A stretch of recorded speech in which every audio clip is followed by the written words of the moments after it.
March 4th, 2024. I am at Joel Pearl. It's time to get in the weeds. Jeremy's not here, so I'm in a great mood. Exhaustedly tired, but here we are. So what do? I call someone. That normally we only work Sundays, but we haven't worked Sundays in forever. It's true. So instead, I brought Kate. Good morning, You Kate. better call somebody, Joel. And the person you called was me. Talk some wrestling. It has been 7 hours since I last talked wrestling, so we're behind. We're behind schedule. It's true. We need to get moving. But hell of a pay-per-view last night. Heck of a week that we've had this week in wrestling in general. Friday had some really good stuff with The Rock on SmackDown, which made me really happy. Much needed, I feel like, for that story. So it's nice that everything feels like kind of both promotions, while I still have, like normal, certainly complaints about things in each promotion. It feels like there's mostly really great wrestling every night of the week, and that rules. So yay. Yeah, call us Hunter Johnson, because we are delirious this morning. That's what we do every single Monday, Wednesday, and Friday over on Fightful Overbooked. It's normally myself and Jeremy Lambert, but Jeremy decided to go to Greensboro and watch some guy have his last match. Some painted up guy have his last match. Turned pretty good. But do the thing. You know what? Go ahead, leave a thumbs up on the video and subscribe to not only here on Fightful. This is our main channel Monday takeover. This is my first main channel Monday where we don't have Jeremy, and that's a weird feeling. So go ahead. Every Monday, the first Monday of every month, myself and Jeremy take over the main Fightful channel, and we do this show. It's called In the Weeds, where we talk about wrestling and not. Let's face it, the best part is when we don't talk about wrestling for about two hours. We usually have some guests. We do our thing. I hope you noticed, I'm a main roster talent. Okay, if you're gonna do a Monday takeover and Jeremy's not available, I'm who you call. Someone who's gonna call. Someone's gonna talk about non-wrestling too. That's who I call. Yeah, hell yeah. I'm happy to talk about non-wrestling, especially after the past. Well, today I have 3 shows that I'm doing, so there'll be enough of wrestling talk. And then after yesterday was a lot of hours of watching and a lot of hours of talking about it. So I'm just here with my sparkling white tea. From the best way to do it. Wow, white tea is right. White tea for... Not going to say it. And of course, you can send a super chat. Any email, get your question statement right on the air. And of course, we are self-funded, as I say on this channel. So go ahead, any email, get your question statement right on the air. And go and visit us over Fightful Overbooked, because that is where we normally are, Monday, Wednesdays, and Fridays from 10 a.m. Eastern until noon, doing this show. We take over this show sometimes. Last week, I made everybody pay to tell me how nice my hair looked. Okay. It worked well. And not only because it made us money, but because I needed the validation, because it's new hair. Okay. It's a new risk. Today, I need the validation because I'm on like 4 hours of sleep. I am exhausted. So send in more money to tell me I'm pretty. No, send in money to talk about whatever you want to talk about. But it's been a journey, Joel. Oh, hold on. We could do it the other way. The alternative used to be this, when then you would start telling people send money or you don't support women. Okay, yeah, we can go back to that. Here's the thing. Yeah. I am, in fact, a woman on this show right now and in wrestling media. Okay. If you don't send in money, you're effectively saying you don't support women. So, elections coming up. Do you want me to still have rights? You have to send money to this channel. That is such a ridiculous thing. I'm going to even out my lighting with my white girl light, because the natural light is making me look like a ghost, Joel. See, this is what I did. When I moved my office around, I moved it so that I had a window right here. It's just like a big natural light pushing device right at me, not a cloud in the sky, and I can see everything. It's true. I have been at my temporary setup for like 8 months because Optimum sucks. So I feel like that didn't work at all. But oh well. Oh, it shined a little bit of a light. Did something. Shine bright like a white girl light. Yeah, exactly. Let's go outside the wrestling for just a second. Hold on. I have to address this. This is not a paid chat. Well, stop. I like why Soulable. We always give them a little bit extra, so this is fun. That is supporting women. That is not supporting women. Denise is great to give her all your money, but then you should also go out, panhandle, make more money, and then send it to me. Cowards. Wow, the panhandling. The panhandling. Get out there and busk. Play some songs for the people. This is the other thing, is that you got a fellow Angelino, because he's a West Coast boy. So there you go. Love Pro starts us off saying, I love women and Darby's love of Brody King. Thank you so much for the super chat, Love Pro. Oh, man. Thank you for supporting women. Yes, thank you for supporting women, of course, supporting the show. And listen, outside of the wrestling. I've been to the West Coast several times. Yeah, but like the last time free chat you get. From you, yes. Yeah. Oh, how was your weekend outside of the wrestling, Kate? Was there a weekend outside of wrestling? Listen, let me tell you, we didn't do a show on Friday. Jeremy and I were both traveling. I was coming back from Ottawa. I was visiting my family, visiting my parents. Thank you, by the way, for everyone who reached out. Dad's doing all right. You know, now the work begins, but he's doing good. He's out of the hospital, so we're cool. And yeah, now all the fun begins. He's doing all right. And Jeremy was on his way to Greensboro, so obviously we decided, let's take the Friday off. We'll relax. We'll just take it easy. And now we're back. So really, you're back. It's true. We're back. Jeremy's still slacking. That's true. I can't come to work. It's so ridiculous. I literally got home. I got back to Toronto at like 3:00 in the afternoon, and I jumped right into dad mode. I went, picked up my kid from daycare with my backpack still on, grabbed him, brought him home, and then it was just like go, do the dad thing all weekend. So wrestling didn't exist. I didn't even watch Revolution. I just read notes. That's all I did. Clearly, I'm just a big old hater. You're definitely a hater. Let's be clear about that. But my weekend outside of it was actually pretty good too. I got to see one of my cousins who I haven't seen in a while, which was good. And he's like a cousin that I strong-armed into getting into wrestling. So that was just also very fun. And I love him. We've always had like a really fun bond, but to like get himself more socially acclimated to stuff, was doing a Toastmasters class, which I thought was like awesome, like just to get more comfortable with it. And he did a whole presentation about like who should win WrestleMania and stuff. Like it was like a whole PowerPoint. And I was like, oh, welcome to the world of explaining wrestling to non-wrestling fans. And he was like, yeah, it actually rules. Like it was really, really fun to do. So it was really good to see him. And then I'm trying to even think, because that was yesterday. What did I do on Saturday? I watched Collision. I did our Collider cast at the Mark Order. Just did a lot of adulting this weekend. I have to. I'm getting very close to being able to move back into my office, like in a for real way. We've had some like very successful internet tests, but I'm gonna paint it before I get in there. So there's like a lot of paint color things going on. Oh my gosh, Joel, we can talk about this because I have ADHD. So let's go. I was looking at like different decorations to like how I wanted to style it out. Basically, just redid my room. It's very zen, very chill, very soothing space to be in right now. But for my office, I was like, I want to do something different. And I have ideas for the background that I want to put up and have all these things. But for the rest of the space, which will probably be partly an office for like a full-time job, and also just like I have some music stuff in there and whatever. There's a decorating trend called dopamine decor, and it's awesome. I was like, it basically feels like you go to the kids section and just pick out stuff that rules. And I was like, I want to do that. Dopamine decor. I was like, that seems like it rules. It's just like fun, silly stuff that makes you smile. And I was like mostly bright colors. And I was like, that sounds like a very fun thing to do for a studio/office. So I think we might do like a peachy pink color on the wall, and then just make it really, really fun in there. Because I don't want to do no offense to anybody who has this setup, but I'm not like a neon light in the background gal. Like that's just not me. And I don't think I'm like a soundproofing on the walls gal, though that room desperately needs it.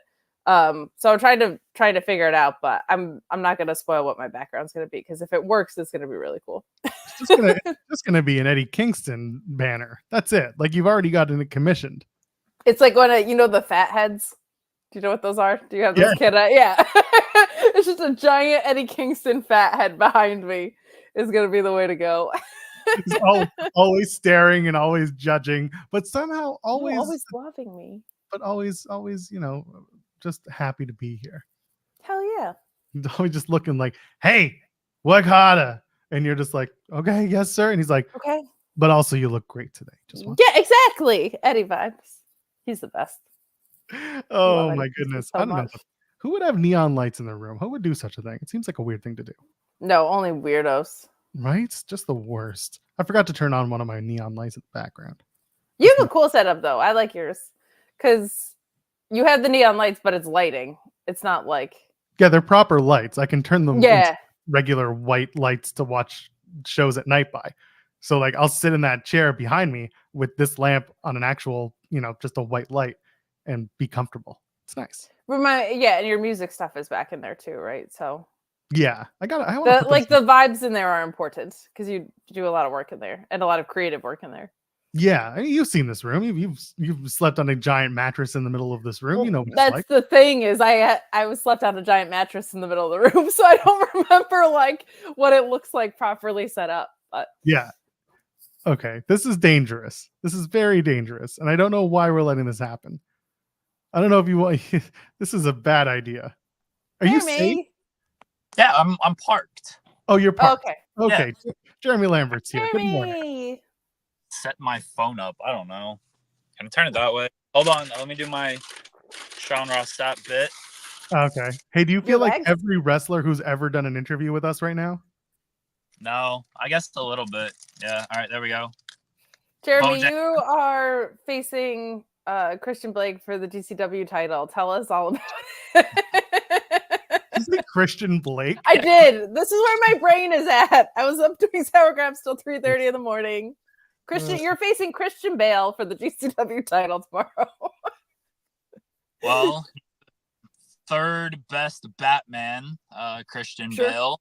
Mm-hmm. Yeah.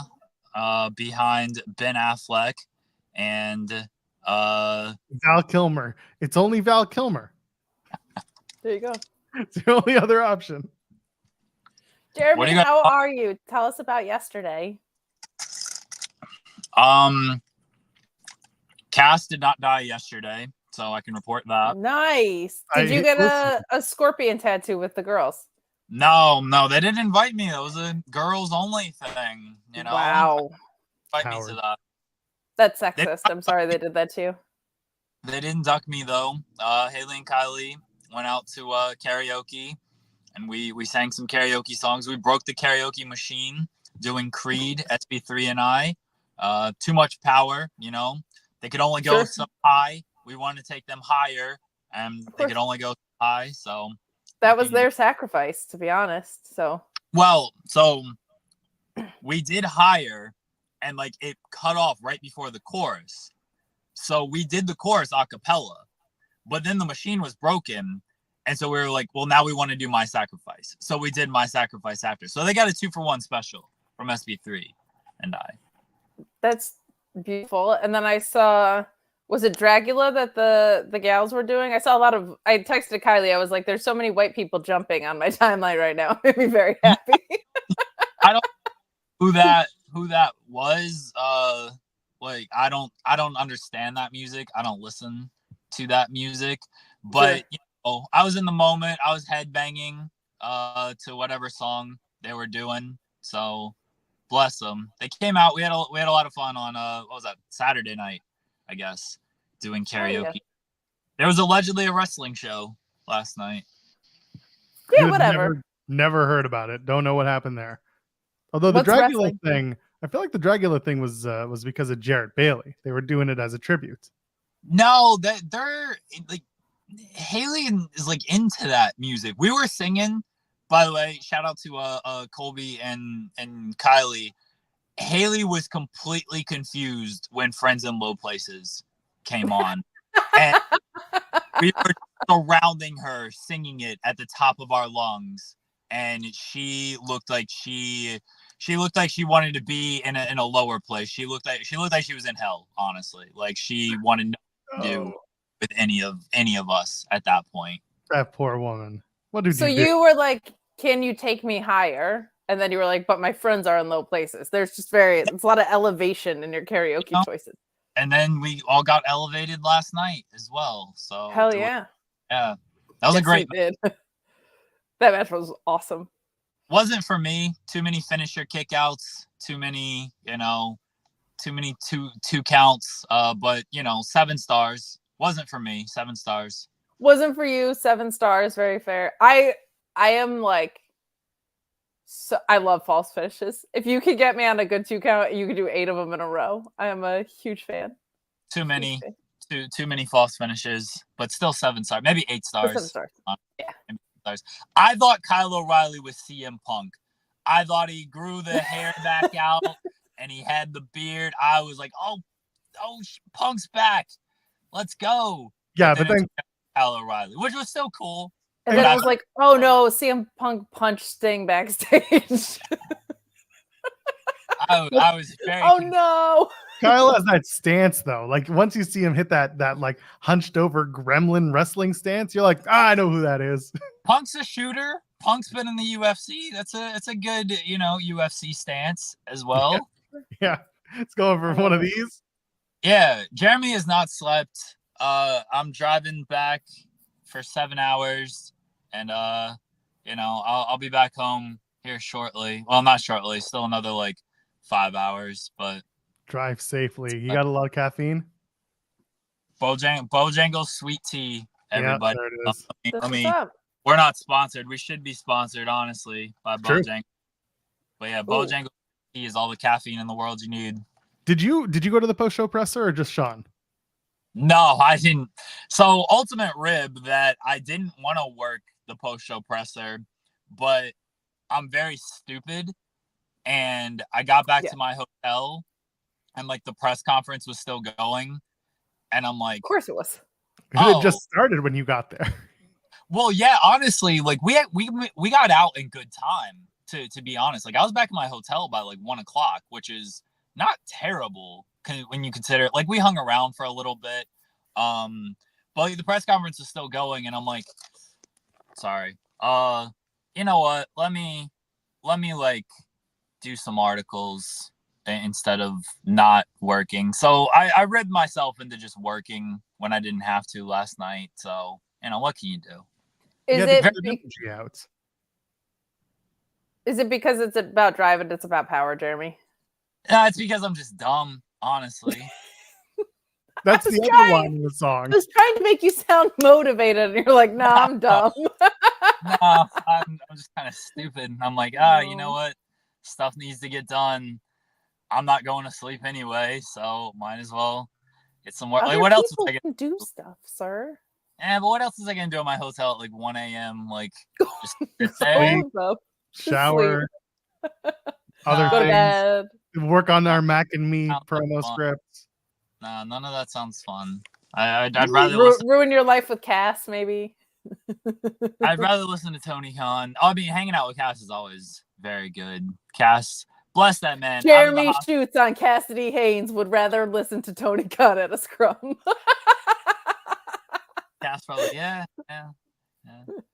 No, Jeremy, I have a very important question. All right. Did you see our friend Mel Coleman?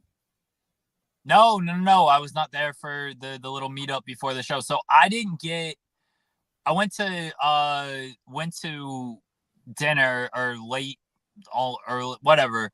Got food with SB3 and some friends before the show. We didn't get into the arena until like 6:45, and then I'm sorry everybody, I missed the pre-show because I stood in the merch line. Fake fan. I didn't even stand in the merch line for me. Let me tell you how great of a friend I am. I can show this off now. Hold on. What's the coolest? Like you're a hater of AEW if you did not see the pre-show. What's the coolest thing in my car, everybody? Signed Sting. Wow. Wow. You know what's cool about that? He sure as shit wasn't signing those things at ringside after the show ended. He told somebody at ringside that he wouldn't sign it because he was like, I got to do yours. I got to do everyone else's. And security was like, no signing. Well, that's for Steven Jensen. Oh, the best. I stood in line for a good 45 minutes just to get that for Steven Jensen. So everybody tell me that I'm a great friend, please. Thank you. You are a great friend. And he should do the same with the Cody action figure for you, to be honest. Yeah. Gift exchange. You know what? I was really hoping that they were going to do, I knew they weren't going to, because Sting's last match was going to be the last match. I was hoping that they were going to run the Danielson match first and then do the Sting match first and then do Danielson. And then I could be like, well, Jeremy just left the building and it's only 10 o'clock. Even Jensen I would have strongly considered leaving if they did Danielson and Sting like first and second, whatever order. I mean, that's very mean to say for the other wrestlers because it was a great show. Like it was top to bottom. It was a fantastic show.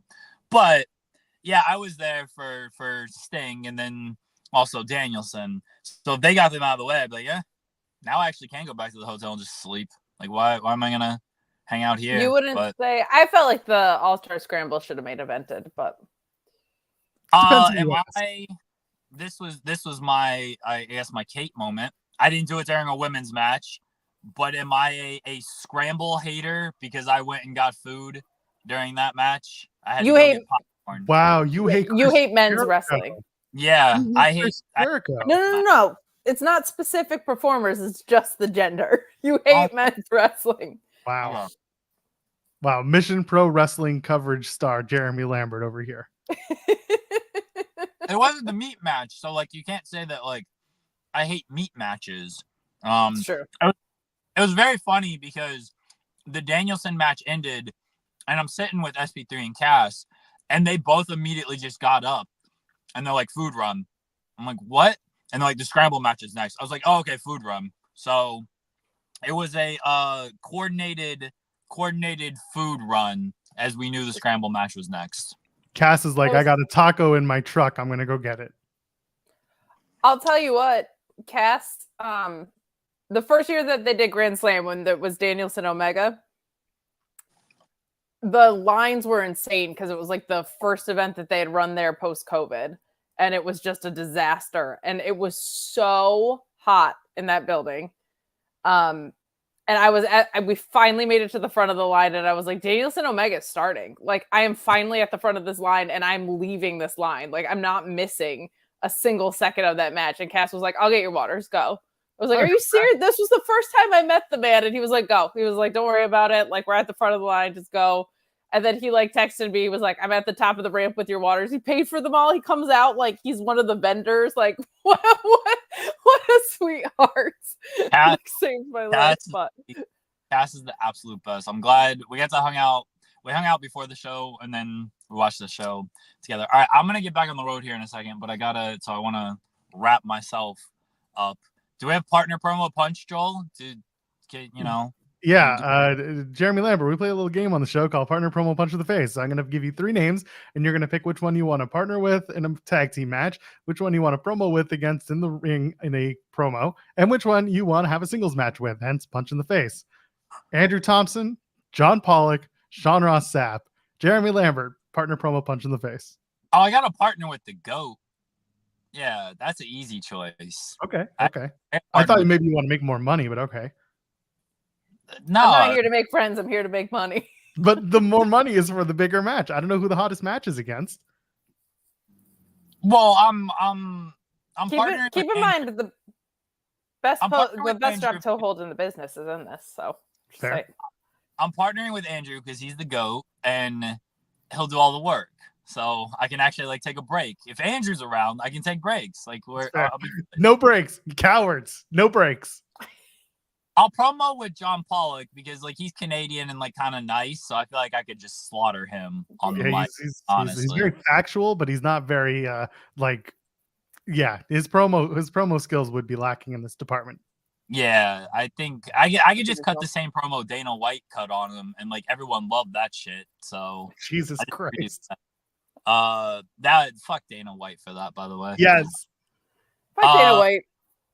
And then Very I'll face Sean, because who doesn't want to punch their boss in the face, right? Like, That's fair. That's what fair. drew a lot of money in wrestling for years. So, you know, I'll you understand the biz. You understand this great sport for sure. Yeah, don't cut me off just yet, because I do have things to say. I'm gonna do a big monologue now. Sting's last match fucking ruled. Bless that man. I'm very happy that I got to go and see it. I really wanted to make the trip. It was touch and go for a little while, but made it.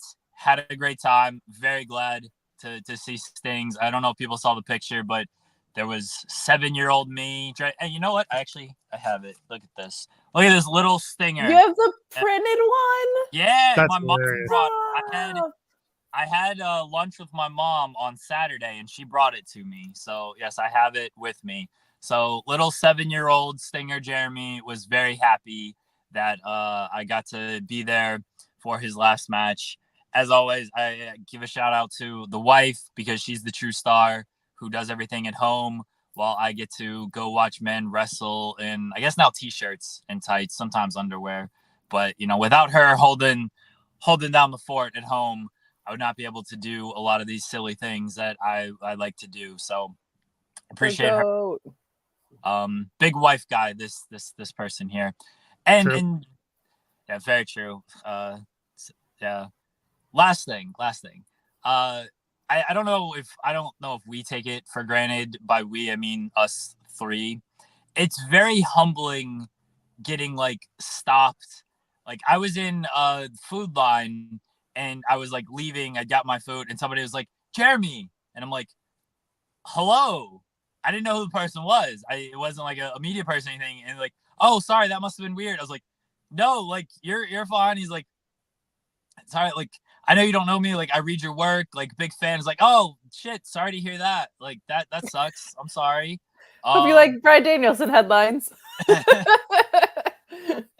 I'm sorry. And like his 2 kids were like, oh, you do great work. I was like, oh shit, that sucks. I'm sorry. Like, you guys like read that and everything. And then other people were very complimentary of the shows that we do and the work that I do. And it's very humbling when you just get randomly stopped like that. Because like when I'm with Sean, sometimes I'll get it as almost like a courtesy. Compensatory. Oh yeah, you're good too. Yeah. Like, oh yeah, I kind of know who you are. Yeah. Like, and then they walk away being like, who the fuck was that? Yeah, who was that guy? Yeah.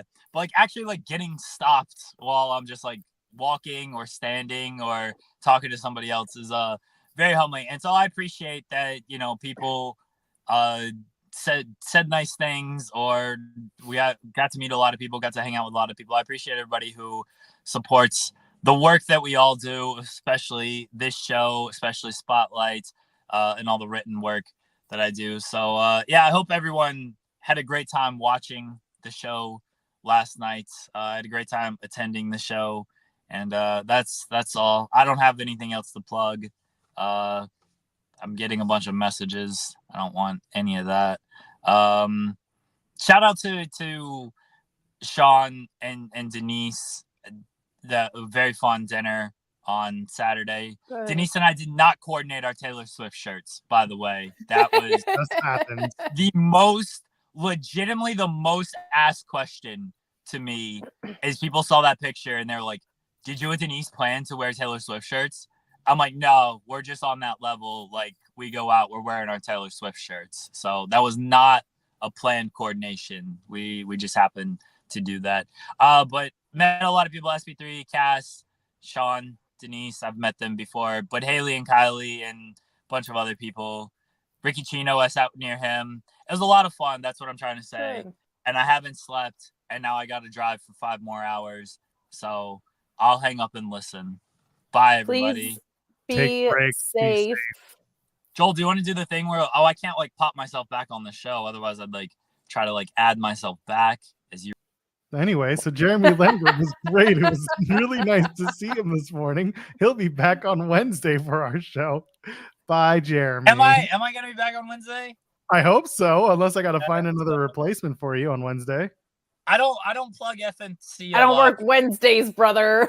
FMC is not but SB3 and I are gonna have a lot of stories tomorrow. If everybody wants more like Greensboro stories, FMC tomorrow at some time in the morning. All right, you can can I kick myself off? How does this work? Okay, well, we did it. Jeremy left, and he's the best. Don't ever tell him I said that. He was already offline by the time I said it. So that was I'll fun. say this in a very sincere way. What he said about getting stopped, for the most part, different experience as a woman, for sure, especially if I'm alone at points. Most people are very cool and respectful. What's really cool to me about hearing about that is it sounds like a lot of people were recognizing him for his written work, which is traditionally not something that you recognize someone's face for. So it's just very cool, and I think says a lot about the respect that he's garnered in the editorial side of what we do, because I don't know if there's a lot of people that go out of their way to stop wrestling, primarily wrestling writers. He obviously does a ton of work on this channel, and you guys do the show normally.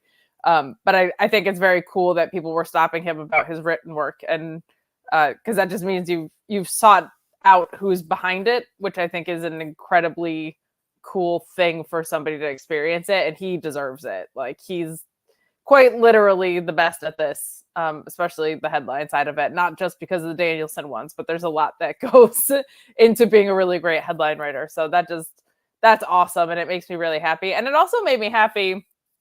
Totally had FOMO, but it made me sincerely very happy that like people who don't normally get to go to shows or get to go to shows and truly enjoy them, like Jeremy, like Sean, got to go and just kind of be reconnected to the thing that makes you fall in love with all of this. Because especially the beginning of this year has been so weird because there's been so many scandals and so much managerial instability, and I can't imagine that's very fun to write about. So that just makes me very, very happy. Very, very happy. Yeah, listen, it proves two things. One, our audience can read, and that's wonderful, as they should. And the other thing that it proves is that there's a healthy amount of respect for the stuff that we do, and people, you know, when they appreciate us, we appreciate them back. It's really nice. When you and I were at Forbidden Door back in June, I remember walking to our seats. It was you, me, and we ran into Denise, and we were all walking together. And all of a sudden, someone just kind of pulled me aside. It was like, "Hey, you're Joel from Fightful," and I was just like, "This is probably one of the first times that's ever happened." Where it's been like, I wasn't standing with Sean. I wasn't like, you know, doing just like Jeremy was saying. It was just very humbling and a little. When I say strange, I think you all know what that means. It's not a bad strange. It's just an unexpected feeling where someone's like, "Hey, I really like what you do." And I was just like, "Well, I am sorry," just like Jeremy said. But and then they're like, they want to take a photo. And I'm like, "Sure, I love that." So please, like we say, if you see us at these shows and you want to say hi, please say hi. It is a pleasure to meet other wrestling fans. And like, we know that 99% of y'all aren't going to be dicks about it, you know, unless you're going to be looking at Sean down on the floor at SmackDown, looking up in the, 58th row in the 500 section. You're like, "Young Sam sucks." Well, no, you're probably not going to do that with us because who are we? Right? But anyway. I've had that happen too, but that's okay. Well, listen, that's because you go to the bathroom at inopportune times at wrestling shows. By the way, Glassdoor Gamer sent a super chat saying, "In the weeds is better than busted open. Never forget," and tell your friends to never forget that we are better than busted open. We like busted open, but like we're different. Like same, but better. And we're just better than everyone. So well, that's true. It's like, busted open's a part of that. The everybody else. Our pal Enormous sent a super chat saying, "Meat loves women, even the vegans." Oh, thank you, Meat Enormous. They putting over your hair like they should be. Appreciate you, Enormous. Amen.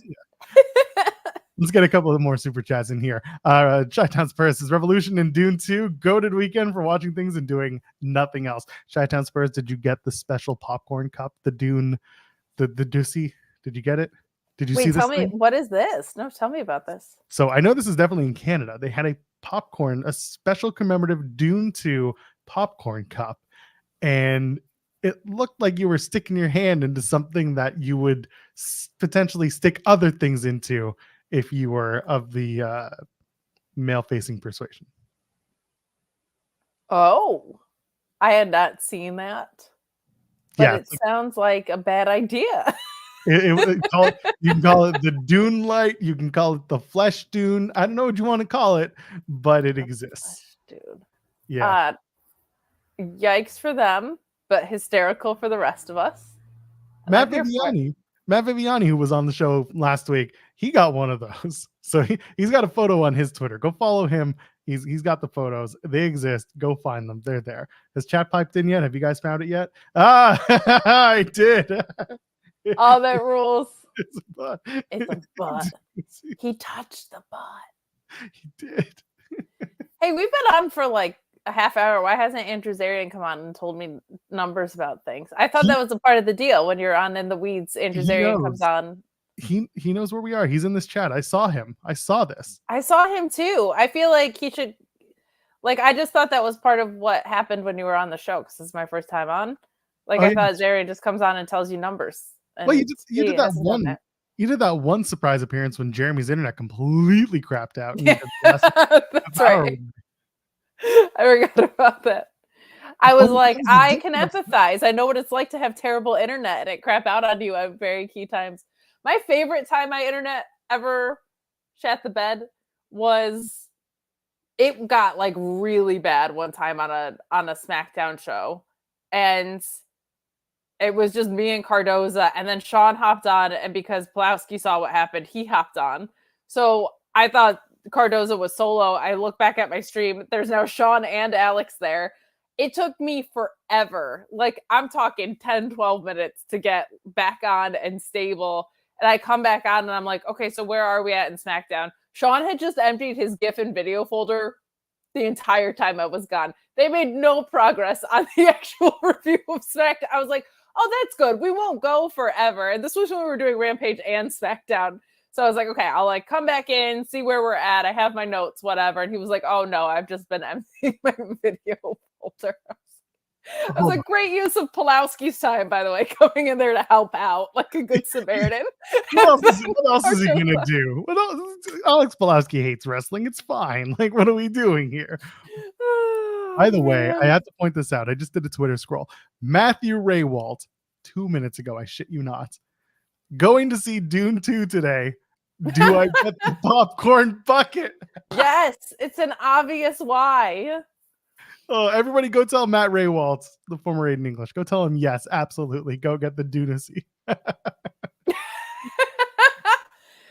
Joel, I'm a very powerful manifester, and here's why I want to say that. 2 reasons. The first is, very early in the day yesterday, I tweeted, oh man, what if Kyle O'Reilly comes back to be there with Roddy Strong? Not knowing if he was cleared.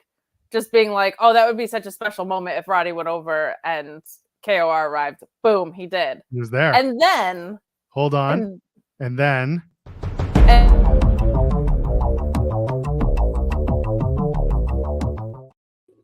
The Zevolution is here. You rang. Zarian! It's like Beetlejuice, but worse. Jeremy looks great today. Doesn't he? She? Something totally different with his hair. Something, Danielson goat, something. Grinding legally, illegally, something. Something. Do your daily grind of legal, illegal. I acknowledge. And for some reason, Effie likes it every single time he posts it. So here we are. Because Effie understands bits. He's committed. It's true. Committed. He's very committed. I'm so glad Zarian's here. I'm here. I got like 5 minutes, but I heard my name get called, and I've been in Monday morning hell. Oh yeah, I just like you as a person, so I'm glad you're here. I'm here. Did you I was like, listen, what a great show last night. Hell yeah. What was your favorite part? The part where you told us when Dynasty was going to be on TV? I mean, the TV show. I never said that was the name of the pay-per-view. I know. I'm talking about the TV show. The old TV show Dynasty. Yeah. Where did Dynasty take place? Where did Dynasty, the TV show, take place? We're going to look this up. Someone else has probably already got it, but I'm going to find out. Yeah. Dynasty. I feel like it's in Texas. Wasn't it Texas? What? That's Dallas. Oh, yeah, that's definitely Dallas. That's Who would have Dallas. thought Dallas took place in Texas? That is, whew. Yeah, that's a strange thing to do. So where did it take place? It's not. It wasn't St. Louis. No. That would be too on the nose. Yeah. Does anybody know where it took place? Dynasty TV show. Let's see. Someone's saying Denver. Someone's saying Interesting. Dallas. Interesting. That's all I'm gonna say. Interesting. Comes on this damn Astute show. Observation. Denver famously not in Texas. Very excited that they have another pay-per-view and that I was right. I could finally say that I was correct on that also. I think I said it on this show, didn't I? Yes, that is where we think I started did. this whole thing. Yeah, I think that's where it started. No, it was a fantastic pay-per-view last night. Do you have any?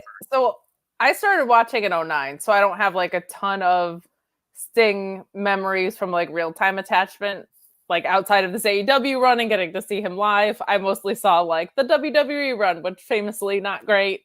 And I appreciate everything I went to watch like in nostalgia runs. But do you have any fun Sting memories that you want to share? Were you a Stinger?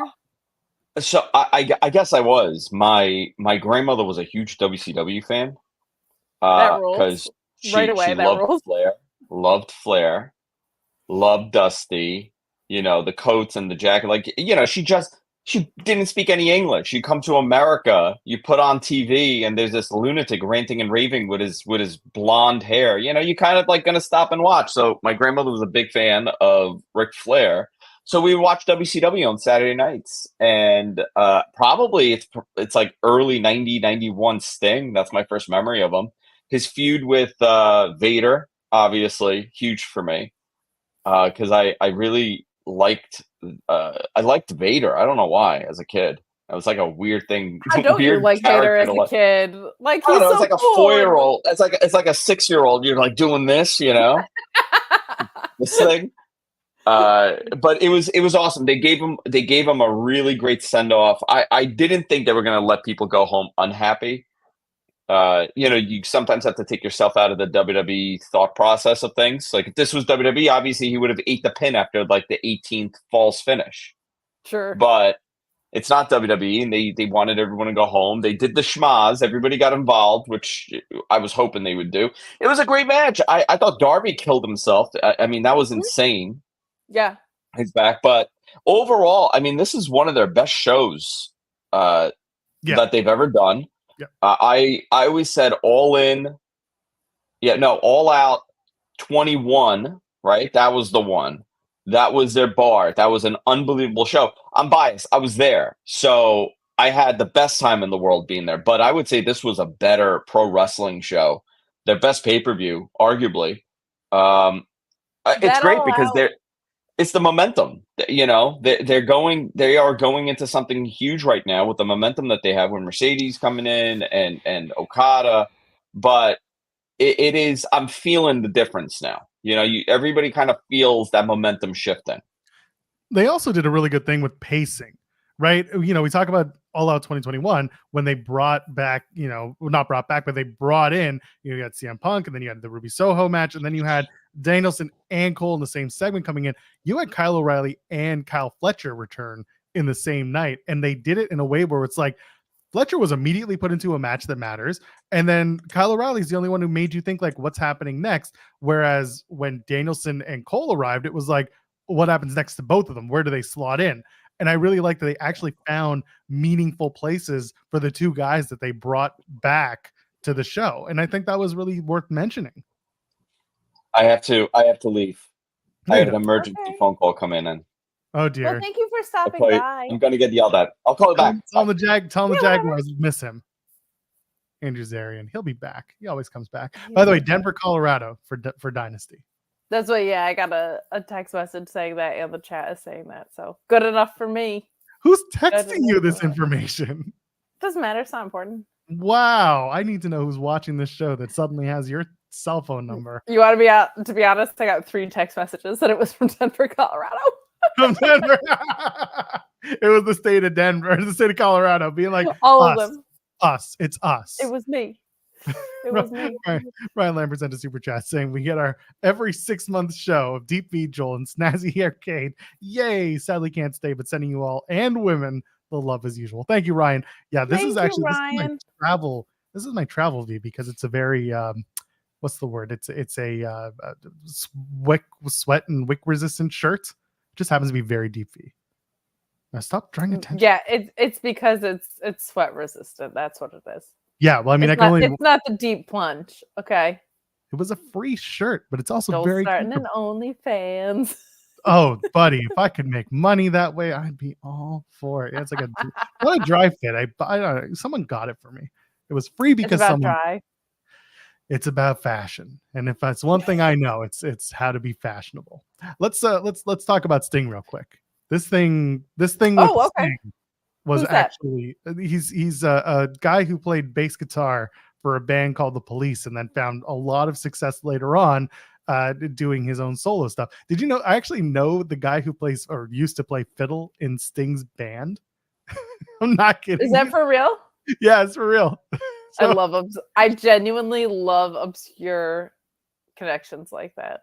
I'll tell the story real quick, and then we can talk about the other Sting, the one who paints his face and says, it's showtime. So shout out to the Bovine Sex Club in Toronto. It's not a sex club, it's a punk club. It just happens to be called the Bovine Sex Club. And the club was a place where my buddy and he used to work there, my buddy, and I would hang out late at night, especially on like weekdays when nobody's really there except for regulars. We'd be listening to loud music, just having a good time. This is when I was doing rock and roll stuff.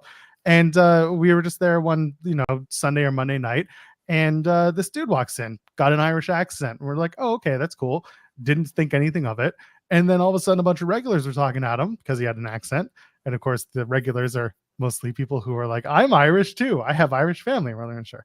And then he says, oh, I play in a band. And I was like, oh, what band? And he's like, oh, Sting. And none of the regulars got it at first. And then finally they were like, oh, Sting. Like, Sting? Like, yes, I play fiddle with him. And it turned into a whole thing. The guy got very uncomfortable. And I was like, hey, you want to go drink upstairs in the tiki bar instead? And he's like, yes. And we all just sat up there, shot the shit, didn't even talk about music. Because like the last thing you want to do is talk about your work when you're out there.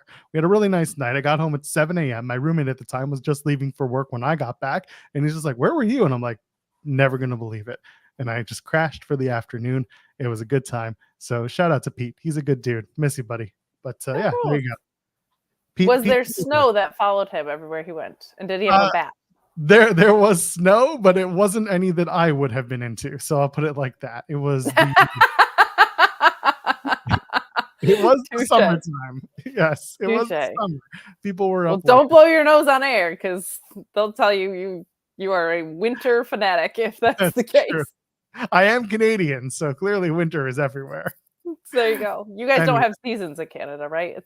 We have winter in construction. That's the joke here. Winter in construction. I love it. Anywhere in the city, you'll see it. Anyway, so yeah, the Sting last match lived up to the hype, and the best part about it is that I don't think it really mattered what they would have done. They were in an advantageous position in AEW to do this match. He could have lost. He could have won. And it didn't matter because you had the transference of heat from the Bucks to Sting winning the tag titles. And people would have been like, okay, went out on his back last match. You do the honors, yada, yada. That would have been the very traditional Sting wants to do this way to think about it. And then there was what they did, which was Sting wins and they're going to vacate. Now they'll do AEW March Madness, which a lot of people kind of saw coming too, but that's not a bad thing per se. And then the match was overbooked nonsense, but in the best possible way. And it didn't matter how it happened. It just had to hit whatever note, and it did. And I was really, really, really happy with how it went. I know you and Alex talked about it for 20 hours, only 7 hours ago. But like, what were you? Just give me your general thoughts about everything. So I'll say this: I'm generally not a fan of vacating titles. I just think it's the worst for reasons outside of injury or things like that.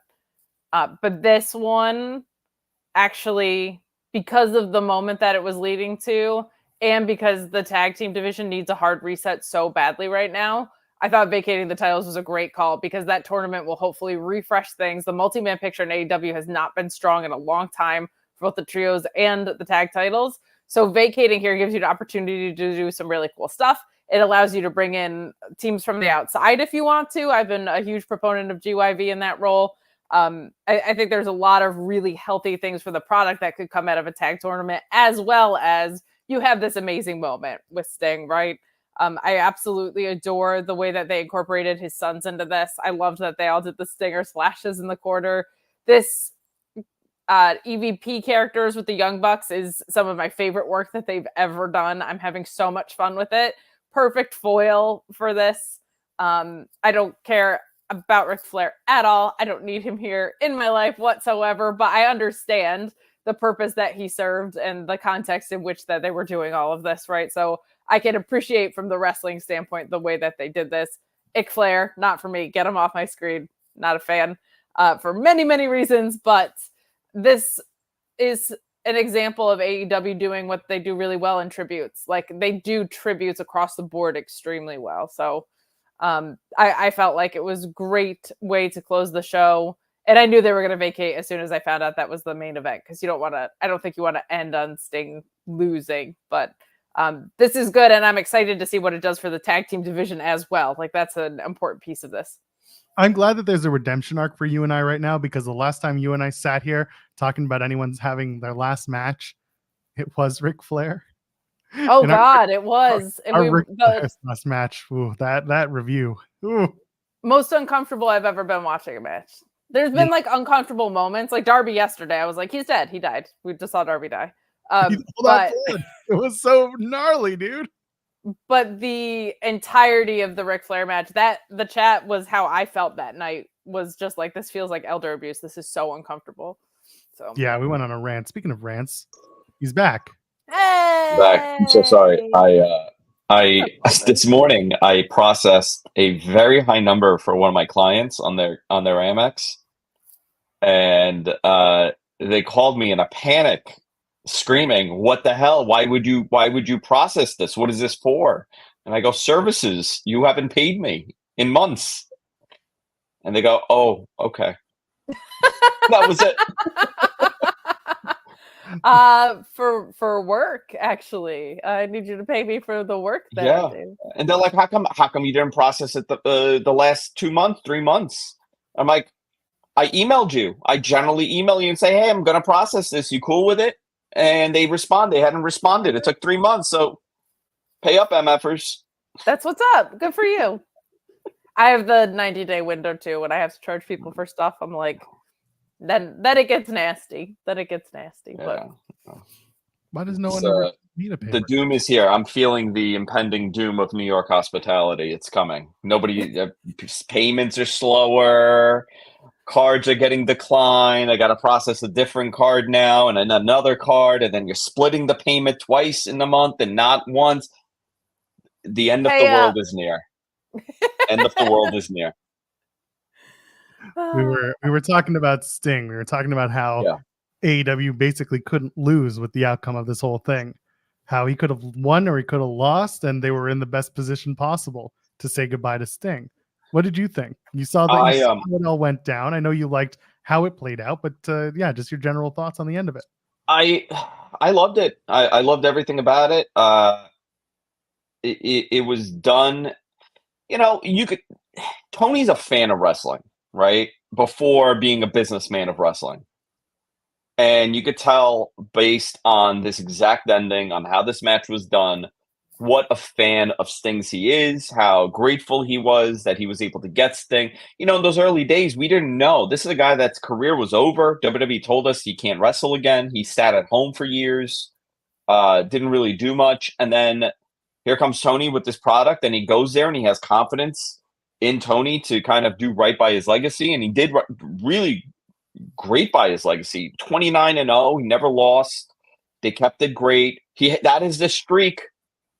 He got the streak at the end. You know, that's the biggest compliment, you know, all those years. But I don't think it's over for him. I think he'll definitely show up and do something. But at least for his in-ring, what a great send-off. Also, his son, the old school Sting. Yeah, the Jax one. Oh, that guy is beefed up, man. Same traps at Sting, too. It's wild. So, obviously, you know, I partake a little bit, you know. It's Sunday night. Oh, I yeah. had just made Sunday sauce. We had dinner, and I took a little edible. I'm watching a show. I'm having a great time. Here comes Sting. It's late already, and I'm like, oh my god, he did it. He cut his hair. He got a piece. I don't know what the hell he did. I'm like, that kind of doesn't look like Sting though. And then the other one came. I'm like, okay, now I get it. Did Yeah. you fall for Mariah May, Tony Storm? Because she looked just like her. Dude, Holy I cow. fell for that too. They did a great job with that too.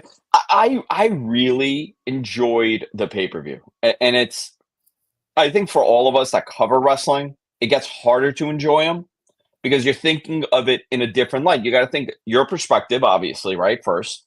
Then you got to think of the perspective of your audience. Then you got to think of the perspective of the promotion and the talent. It's a different way that you analyze these things. It was great to watch it as a fan. It was great to watch it as an analyst. The in-ring was top notch all across the board. I thought it was a great show. Even that all-star, whatever that was, scramble, it wasn't bad. Yeah, for a last-minute thing. Yeah, but like if I go to Denny's, I can get an all-star scramble for much cheaper, and it's gonna last longer in my system. You guys didn't like it. I did not hate it. I expected. Okay. You know what? Maybe my bar was very low because it was such a last-minute thing. Yeah. So the way I put it was that I think they just overextended because Meat Madness was always going to be Wardlow's match to win. It didn't matter. They were building up Wardlow. That's the way it looked. And then they added everyone else, and it was like, well, it's still Wardlow's match to win because he's getting the next title shot. Like, it was just, it's inevitable unless they were going to pivot to Jericho and Wardlow, which, like, no one really wants to see that badly. So for me, it was like, match was fine. It was fine. It was a waiting for your spot scramble, which I don't love. But in terms of like the rebooking of Meat Madness into the scramble was kind of like, we didn't have to do this. Like we could have left it as a 4-way for the number one contendership and left it at that. Bring in Jericho or bring in someone small and be like, bring in Hook. I don't care. Like do Archer, Wardlow, Hobbs, and then Hook, and they'll do the Meat Junior, and it's a silly little extra gimmick, but Hook looks good. And then number one contendership. Could have been easy as that. Yeah. But got an idea. Put the women's match that was on the pre-show on this and do the scramble on the pre-show. Scrambles on pre-shows are fine. If you have a match, you know what?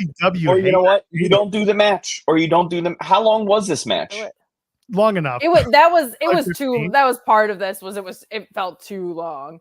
But again, we could have gotten that promo at the end. But once you made it a title opportunity match, and that title match is probably going to be a big business, if I had to guess, that's like the storytelling of it will unfortunately make sense as to why it was placed where it was.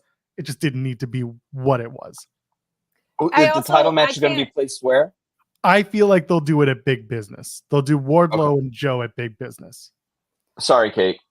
If you have a match where you have a spot where 4 guys are playing possum on the outside and they all magically get better at the same time and come back in the ring, it's so not for me. It is the least for me. Not great. I'm a technical wrestling fan. You know what I mean? Like, I'm watching Volkan matches at 1:30 in the morning. Like, this is not anything. This spot festy is just not going to be in my wheelhouse. It did feel like it took up way too much time on this card, though. Like, I think because the result was so inevitable, it felt like the length of it felt even longer because we were like just all sitting around waiting for Wardlow to win. And I gotta say, I was real nervous about Dante Martin a couple times in that match, like having just come back from injury. He caught his foot on the ropes. There was another time where he almost caught his foot on the ropes. It was not for me. I don't feel like I understand like who Magnus from CMLL is any better because of it. Like, are you saying they need a video package to introduce him, Kate? No, I'm saying if you have a scramble match, set up other stuff outside of it than just the guy that we know was going to win won. Because nothing else got set up in it. So yeah, I don't disagree with that. Like I said, I got fooled at one point because I fell asleep, and I knew that the Sting match was the main event, but somebody messaged me like right before. He goes, "Oh, I don't think the Sting match is the main event. I think it's the world title match." Because Renee during the pre-show kept saying it's the main event. It's the main event. And people were like, "Wait, what?" And it was very strange, but it felt like it was just that. I hate to say like a WWE style, but like that's been a WWE thing. Main events aren't just the last match. It is one of the most promoted matches. Well, Hogan taught us this. The first match could be the main event. But I woke up and like I kind of like dazed off, you know? And I got up, I'm like, oh crap, the show's over? It's like 10:30 or whatever time it was. And then I realized we got another match here. I just, you know, when you watch a show like this, you really need to appreciate how difficult it is to put on a 5-hour A-level show. 5 hours. You could have a great 2-hour Dynamite. You could have a great 2-hour SmackDown. Gets card at 3 hours with Raw, right? It gets a little bit trickier. Gets really difficult with a 4-hour pay-per-view. You go into that 5-hour territory, it is almost impossible. And they pulled it off. And I think kudos to everybody there. There's a lot of recent development happening in that company. And Tony has said something multiple times. And I don't know if he said it in the scrum or he said it in that interview he did prior a couple days ago, where they are getting out of that startup mentality. He has brought that up multiple times. And I have heard this from people on the WBD side and people within AEW that is their mindset. You know, they were a startup for the first 3-4 years. That's how Tony saw it. And now they're entering into a whole different level. You're seeing by their hiring, right? They got a VP of development. They got a VP of this. They got a VP of that. I know that there is a recent development with their contract status and what they're doing and how they're approaching that. Nothing to report on, but I know that there are different moves happening. They are reestablishing the structure of that company. And it's very important. And you know what? You saw it today. You saw it last night on TV, how that show played out. You're going to see the new setup on Wednesday. And then you're going to have Mercedes show up the following week. And then maybe Okada or whatever they do. It is the AEW of 2019 is going to be unrecognizable by the next, 18 months. It's going to be a very different company. And that's a positive. That's growth. I think for us as fans, it's only a positive. The fact that we're here, Kate, you liked it, Joel liked it, I liked it. It's rare that we all agree. Yes, especially with Joel being such an AEW hater. That's right. Even though I'm going to be, I know, TNA boy. Listen. Did you freak out for Jeff Jarrett in the pre-show? I know you were doing the Fargo strut and everything. I caught up on that match. I am putting my child down because they do a 4-hour pre-show. I am not a Jeff Jarrett gal. Again, just no attachment to the era, and also he's the most medium of the nostalgia guys. But like when they all did the Fargo strut, I was in stitches. Like everybody on the outside was doing it with him. I was very, very, very amused. I was that was a point of peaking for me. And I went on a 15-minute mansplain on the different struts.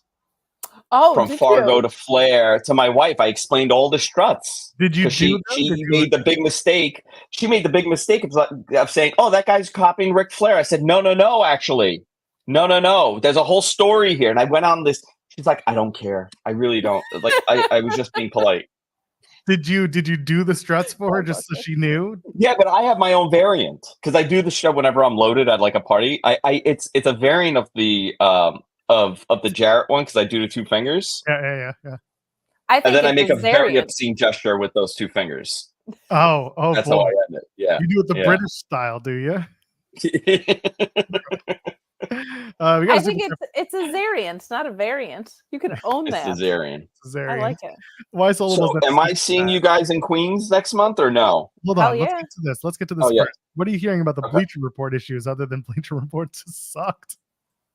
Do you know what's crazy? I went back now this morning to watch it, and it failed. It told me I can't watch it. Oh, yeah? They have that issue a lot where the playback has to be 24 hours There was out no playback. It needs like a 24. There's like a full 24-hour window. I don't know if it's still that way, but it definitely used to be that way, and it's very, very frustrating. Well, that run's ending. Luckily for everybody, that Bleacher run is ending one way or another. Oh, so well, I mean. Yeah. Why would you support a platform for one product? It's a dead platform. There's nothing there anymore. Yeah. So it's going away. I don't know how it ends up, but I mean, but this only helps Tony, and I'll tell you why. They had to get what is it, Triller? Yeah, yes. It's Triller, the former Fight TV. At the last minute, at the last minute, Triller had to. Is it the former Fight TV? Is that what it is now? It is, yes. So just to before you're about to say this, I'm going to preface this Okay. with Triller just had to click a button at that point because it was already available to international viewers.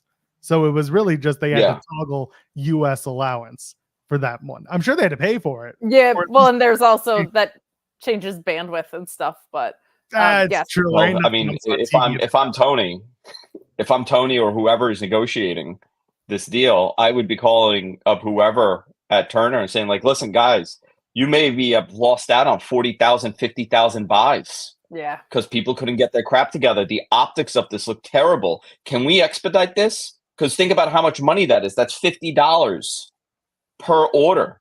Maybe you lost 50,000 orders here. That's tremendous. That's at least maybe that's $1 million in lost revenue. I mean, you present it in whatever way. I have a question for the chat before. If any of you had this problem and you went to Triller and you purchased the pay-per-view without using a VPN, by the way, we have a great VPN sponsor. I'm not going to give it to them right now because they ain't sponsoring this show, but we do have a great VPN sponsor. That's fine. But anyway, if you did not use the VPN and you used Triller to order the pay-per-view, how much did you pay? Because if you did, or you live elsewhere, it was $25. So I want to know if they had to pay the $50 to go to Triller on the US side when that was allowed, because that's a curiosity that I have. Yeah, that's interesting. Wow. I wouldn't be surprised if they did $49.99 because they've done it for other pay-per-views. Like TNA, when they've run pay-per-views on Triller, they've done it at like a $39.99, whereas everywhere else is a $19.99. So like it is possible to adjust it. That makes sense. Yeah. This was the first time I ever had problems with Bleacher Report. I've been very lucky throughout the years. I never had any issues with Bleacher until last night. I get it all the time. Yeah. It's very frustrating. It's very frustrating because this company has been around a while now and they've just never adjusted to fix it. And that playback issue is also very annoying because it takes a full day to be able to play it back. And like when you have things like Sting's retirement, I want to go back and rewatch parts of that immediately. It's maddening. What if I want to order it? What if I want to order it in the morning and watch it? You know what I mean? Like, what if there's a lot of people that are like that? Everybody's on their own time now. I'm going to my office in about 15 minutes and I'm going to put it back on because I missed a couple things from the show. I want to kind of watch it for tomorrow's show, but these are little things. At the end of the day, these are the little things they need to fix, but all another reason to get on Max or do whatever they're doing. Sure. How late did the scrum run? It went until about 2 a.m. About 2 a.m. Yeah. Tony spent the majority of it reminding us that he had to be in Palm Beach by 8 a.m. for an NFL owners meeting. Kate, all right. I imagine you're going to be with us in the scrum at Forbidden Door. Yes, I'll be there. Assuming everything goes as it usually does. Flushing at 2 a.m. gets a little interesting, I'll tell you. I will have people that are walking me back to the subway. Thank you so much. How are you going? How are you going back home? I'll stay with my sister. Lives in Midtown, so I'll crash with her that night. Great, smart. Yeah. Smart. Oh yeah, she puts the hotel my last name. I won't say it on here, but that's the that's the bargain we run. I'll buy her breakfast or something in the morning. She lets me crash at 2 a.m. And then we got paper. Rich and I have been planning how him and I are going to be. So there's 2 dates for this possible thing, right? One is the 30th, which I don't think they're going to run the 30th because there's a Mets day game. So I have been. Just go across the street. It's perfect. Well, that's literally it's anywhere. Next door. And I'm just thinking, I'm like, oh man, can you imagine 1:45 Sunday afternoon game, late June, head on over to Arthur Ashe. By 5 p.m. I will be being dragged. It's going to be a weekend of Bernie's. Kate's going to have to kind of hold me up throughout the entire show. But I think it's the 23rd. Who are they playing on that date? On the 30th? June 30th? I don't know. I'm going to look it up right now. Yeah. We're going to look it up. Whoever it is, Max Castro's coming out in their jersey. The Houston Astros. They're playing the Astros. Oh, that's not fun. Oh, it's basketball jersey giveaway day. There you go. Perfect. Max Castro doesn't have to get his own one. There you go. And then what was the other date? The 23rd. There's no game that day. There's no game. Yeah, that's fine. Yeah. Fine. I'm debating. I'm That'd always be great. I can't wait. You should. Come on. Oh my God, we can be on a Sunday in Queens. You guys come over to Bayside. We'll go to Press 195. You know what we should do, actually? The meetup should be by me in Bayside. It's a 7-minute train. We just get on the Long Island Railroad. We're right front of the place. It's over. We did a little thing with Matman for first Grand Slam where we went to that one. I wasn't there. Oh, that's right. Rich was there. It wasn't you. That's right. Rich was there. It wasn't me. I was not there because you guys made the big mistake of hanging out in Flushing. Everybody came over. They're booking hotels. They're like, how come it's in... We're being walked down the highway. It's Jiminica and I just being like, what are these people doing? I'm not going to name names, but I know many people flew in for that show and they booked hotels or motels. And they booked these motels in Flushing. And, nothing's in English. And they're all on top of like very late night massage parlors. Every one of them. And I warned everybody about this and nobody listened. I stayed at You got to be careful when where'd you stay? The Red Lawman. It was fine. It was a regular ass hotel that had been refinished. So my room was great. I had a corner. Nobody touched. Like I was good with golden. It wasn't too expensive.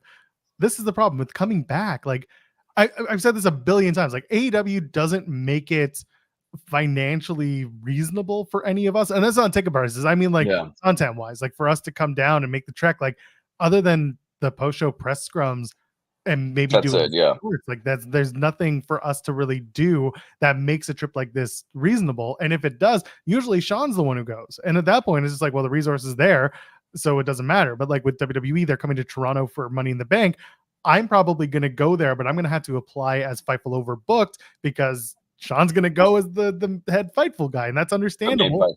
So I'll be there, but it'll be a different form of content for us versus what Sean might do.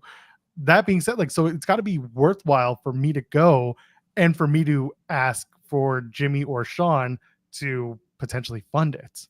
So like, it's got to make sense. And AEW, unfortunately, rarely does. Even TNA, I said this on Twitter. I was like, it never made sense for me to do Hard to Kill because I did it on my own. Like I did it on points and I did it on some favors that I had.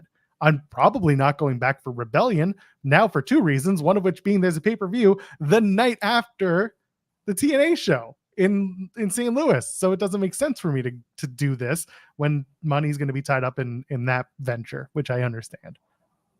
It's hard. Yeah. I just want to figure out a way to get to Prestige and New Japan like a nerd. All right, go catch the train, Andrew Zarian. I gotta go to Midtown. I'm going to Midtown. Appreciate you. We love you here. Thank you, Zarian. Love you all. Take care. Oh, Andrew Zarian. He's the best. He's great. Let's tackle a couple super chats. Good morning to all. This was a while ago. We're still in the morning phase. Kate is here. What show am I watching while I'm supposed to be working? You're watching Joel and Kate Call It in the Weeds. For those of you who don't know, Kate and I used to do Joel and Kate Call It in the Ring, and sometimes we bust it out when we have time. Spoiler alert, we have none.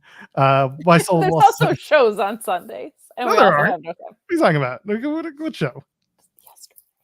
No, don't know what you're talking about. I didn't watch. Remember, I didn't watch it. Wysolable said, always grateful for all you guys do, whether it's the In the Weeds rambling, the ROH post show, the TNA post show, I catch a week later, or Sean Ross Sapp being the greatest tweener in wrestling media. Thanks. Well, thank you, Wysolable. Sean, listen. Sean's fine. He's okay. Sean rules. Chi-Town Spurs also says I wouldn't mind Jericho Wardlow. I was to keep both men out of the main title scene. I just don't want to see what Jericho does, because normally you feud with Jericho and you're gone within a minute.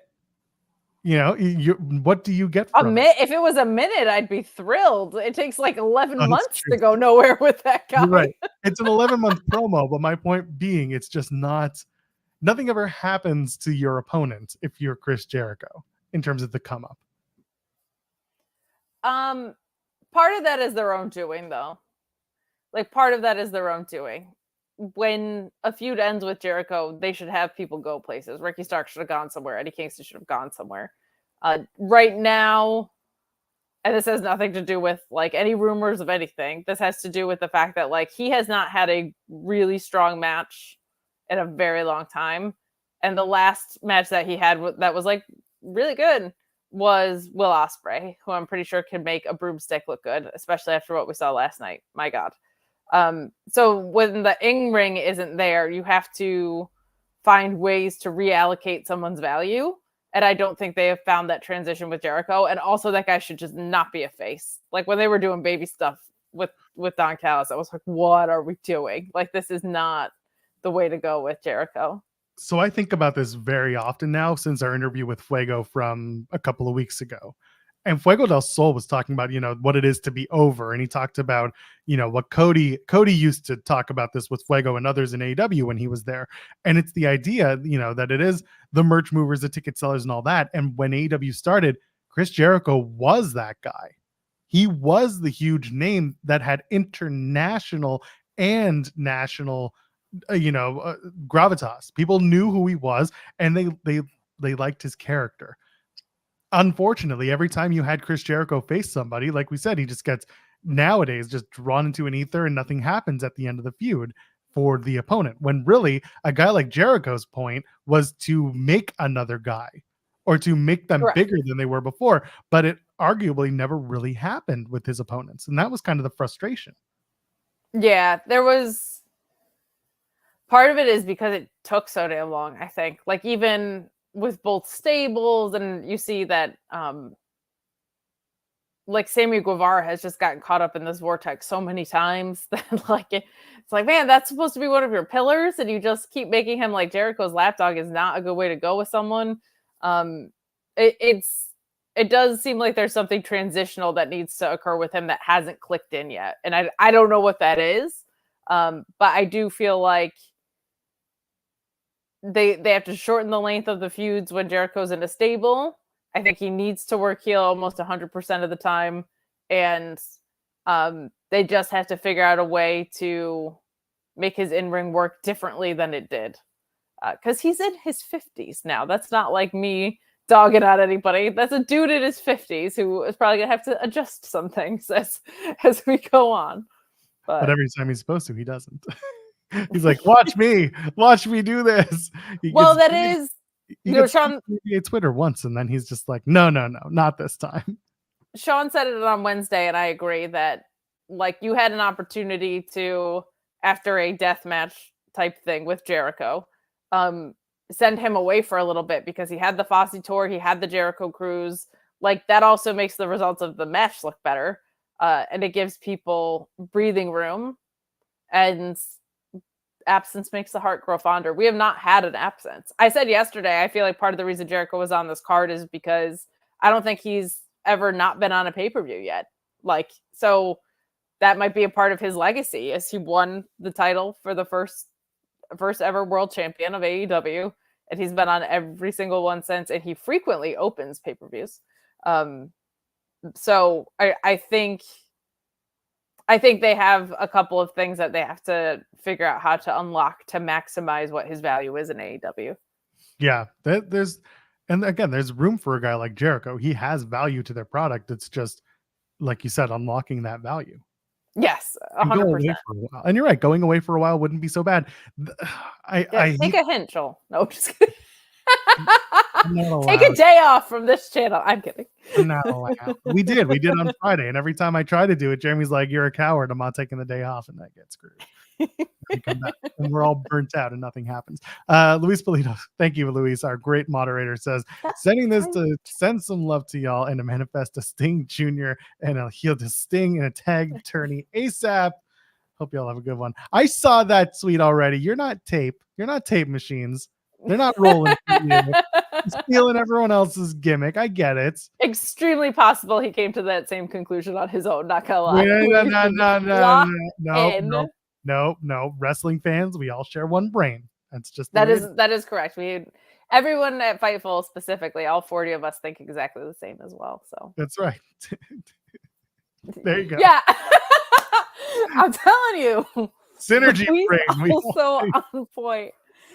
I love Luis. He's the best. Jamal sent a super chat saying, I hope we get more House of Black push. Well, listen, they have to be willing to work Wednesdays and they have to ditch the black metal nonsense. I love black metal nonsense. It's my favorite. I was going to say, well, hold on. Let's not go ditching Shout black out, metal nonsense literally ever. Shout out to Classic Opeth. Yeah, man, like it's very strange. Okay. It's just very strange that they're in this holding pattern with House of Black. And it's, I don't know what the deal is because Malachi doesn't love to talk outside of school, and the others are just kind of going with the flow. I don't know what that means for the end of their contract, but I'd love to see them showcase more. Of course I would, but here we are. I feel like it's very weird that people are saying this because they are featured heavily. I don't understand this like House of Black aren't booked thing. They won the trios titles. They just had that huge match with FTR and Garcia. I think it's like Malachi hasn't had a singles match. I was like, yeah, because he was a trios champion and he's in a trio. Like, but I think it's more just there is a little bit of recency bias there, yes, but also it's because nothing gets capitalized on in terms of just the momentum once the match happens and then afterwards. People are just kind of like, well, what now? It's just the Mark Briscoe stuff is probably the better booking that they've had in the last little while, and I don't know if this is Mark eventually getting Malachi. It feels that way, or if they're just going to blow it off in another trios match. But that's a program. Yeah, but that's been building for multiple weeks. Like this idea that House of Black aren't featured is you know what inaccurate. It's because people hear a rumor like Malachi Black won't work a singles match because he won't lose, and then they immediately jump to, oh, it's just always been like that. Yeah, stop believing rumors. Subscribe to Fightful Select to get the real stuff. Because they said that with Buddy Matthews too, and he was like, hello, I am 0-1-1 or whatever he was at that time. Like, watch what's on your television. Don't worry about it. Like, it's extremely silly. It's okay. Ricky Starks will be in WWE. He'll be on Raw tonight. That's it, right? That's what's gonna happen. Ricky Starks, who is under contract as confirmed by Tony Khan's scrum yesterday, as reported by Fightful Select. Yes. Okay, just making sure. Yeah. So he's not going to help Cody hunt the bloodline. I can't say for sure, but I don't think so because he's under contract at this company. So they should get Frankie Kazarian to jump over from TNA, because if there's one thing Kazarian's good at, it's hunting things and failing at it. hunted the Bullet Club, failed. Hunted the Elite, big old L. Not great. Hunted the system, probably not. Poor Frankie. One day he'll get it. One day he'll get his big dub, just not anytime soon. He sucks. Yeah. As a human, I really actually like Frankie Kazarian. I like Frankie in the ring too. Yeah, he's got his moments for sure. He's been around. I was an SCU stan. Of course. I thought you had more to add to that. No, they reunite on the Jericho Cruise every year. That's it. Oh my goodness. Frankie. Is there anything else from? I mean, there's so much more from Revolution, but we should probably touch on the 40 minutes that we have left. Should probably be spent going beat by beat over the 40 minutes that The Rock and Roman Reigns spent in the ring on SmackDown. And of course, we got to do a Raw preview because it's Monday. Must be Monday. If you take The Rock's Instagram promo and his SmackDown promo, you have like a 20-minute overrun of this show with how much time we have left. Did you watch the whole Rock promo, or did you subscribe to the Cody method? I'm not reading all that. I'm sorry. I did not watch the Instagram promo. I was actually just sincerely busy in my day. But I was also not going to watch a 20-minute Instagram promo when other people were like, basically, he said he's going to use his position in TKO to manipulate things, and also Pharaoh caught strays. And I was like, okay, I don't need to go watch 20 minutes of The Rock doing a shtick then.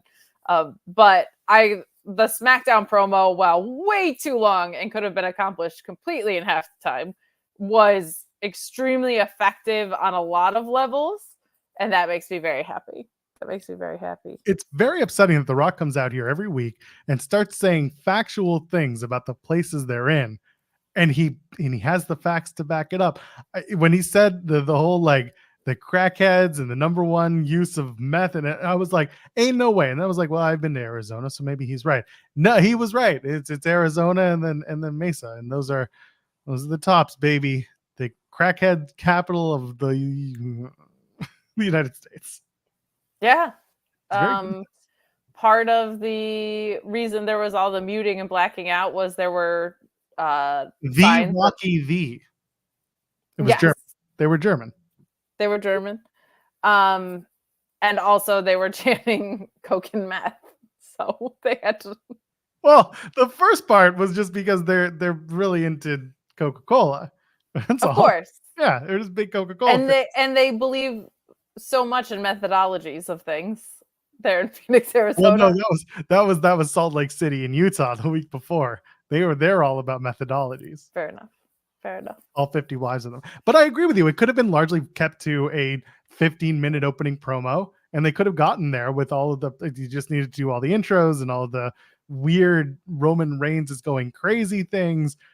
I mean, I like the Roman "you have to acknowledge me" moment. I thought that was a good build. I thought that was a good beat in that promo. There was so much that was so good in there, but it was so much just extra garbage. It could have been an email for the first half of this thing.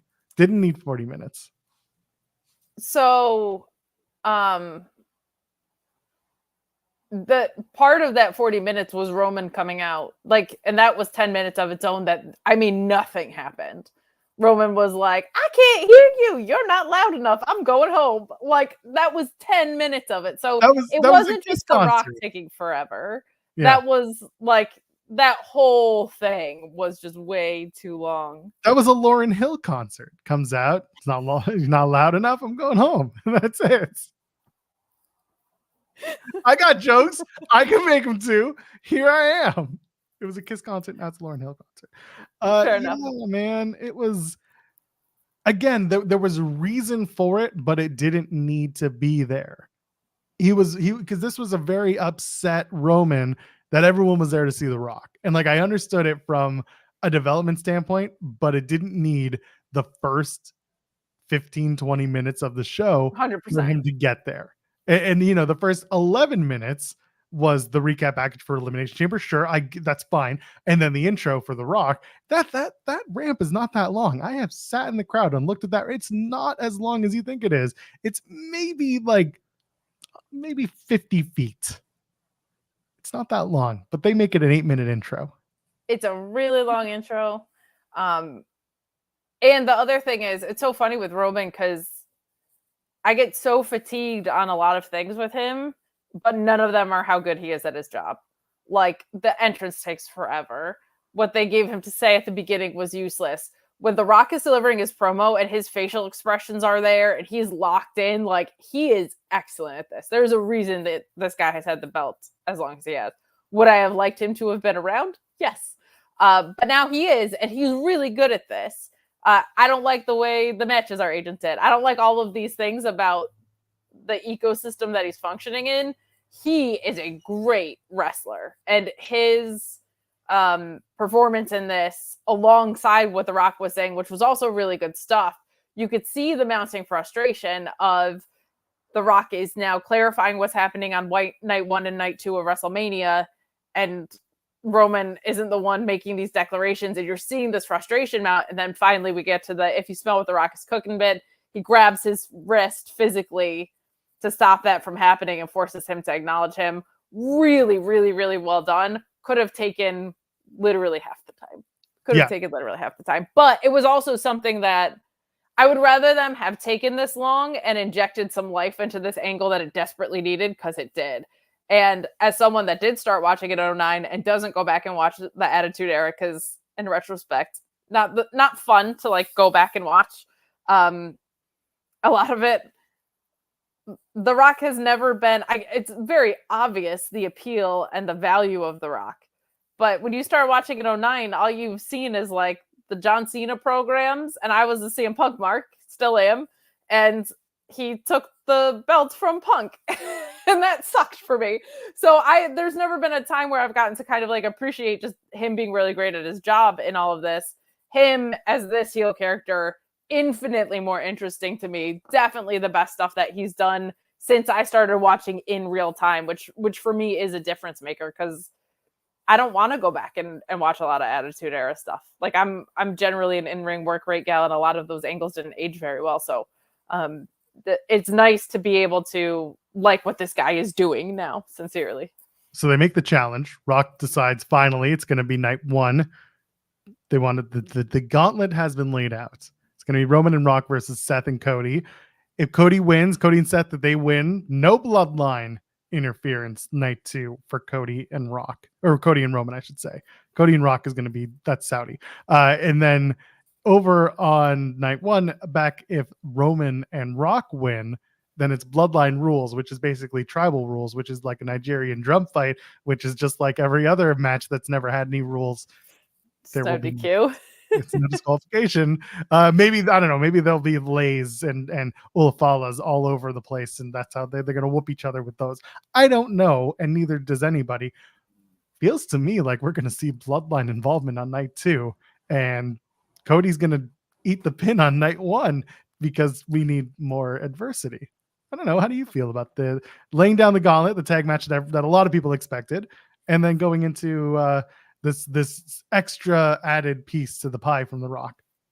Well,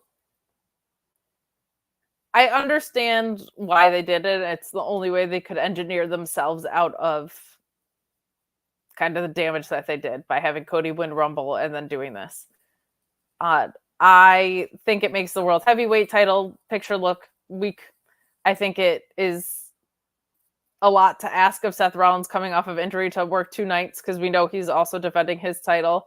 I don't like this many people working both nights of WrestleMania, and it's obviously going to main event both of them.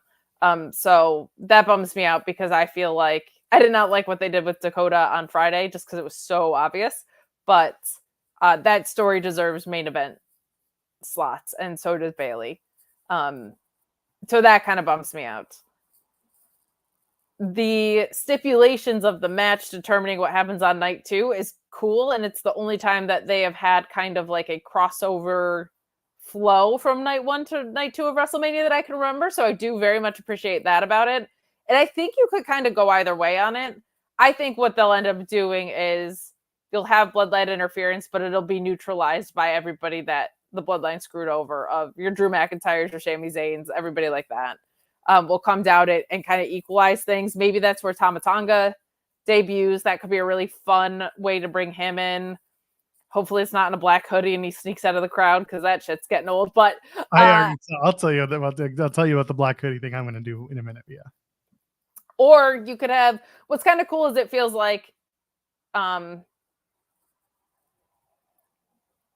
if you just do what I would prefer they would do, that I don't think they were going to do, just Roman and Cody clean night two would rule. Like, if the reason Roman's downfall happens is because there's no crutches for him to rely on, that sets up a really interesting thing with him and The Rock of like, I acknowledged you as my tribal chief, and the first thing that you did was went and lost the title. You went and lost everything. Sets up some really cool implications for The Rock and Roman down the line if you did want to go in that direction, which is cool. But I think they'll probably go the overproduced route based on the everything about Roman Reigns' title reign. And that's why it feels to me like they'll do it that way. But also, like, I don't mind the idea of really turning it on its head and making it a no bloodline interference. However, then you get someone like Jey Uso on Jackie Redmond's show and says, you know, if you need help, I got you. Call on me. If anybody knows how to get down, it's me who's, I'm telling you, but we need more soldiers, Cody. And it fairly much seems like Cody's going to set up his Avengers, if you will. And you got even on the TV show, you got Seth being like, we got to take down the bloodline, and Drew McIntyre being like, yeah, maybe, but like, I want to beat your ass first. And like you said, it kind of does devalue the world title, but out of that comes the possibility that someone like Drew McIntyre winning the world championship allows it to grow again, because he got stuck with a lot of injuries. He got stuck with a lot of bad just timing when it comes to how that title was booked. Yes. A lot of good matches, and Seth Rollins was the right guy for that title to start. But now you've got to kind of make up for some of the lost opportunities that you've had. And someone like Drew McIntyre, I think, is the perfect person to take it and run and build it back up.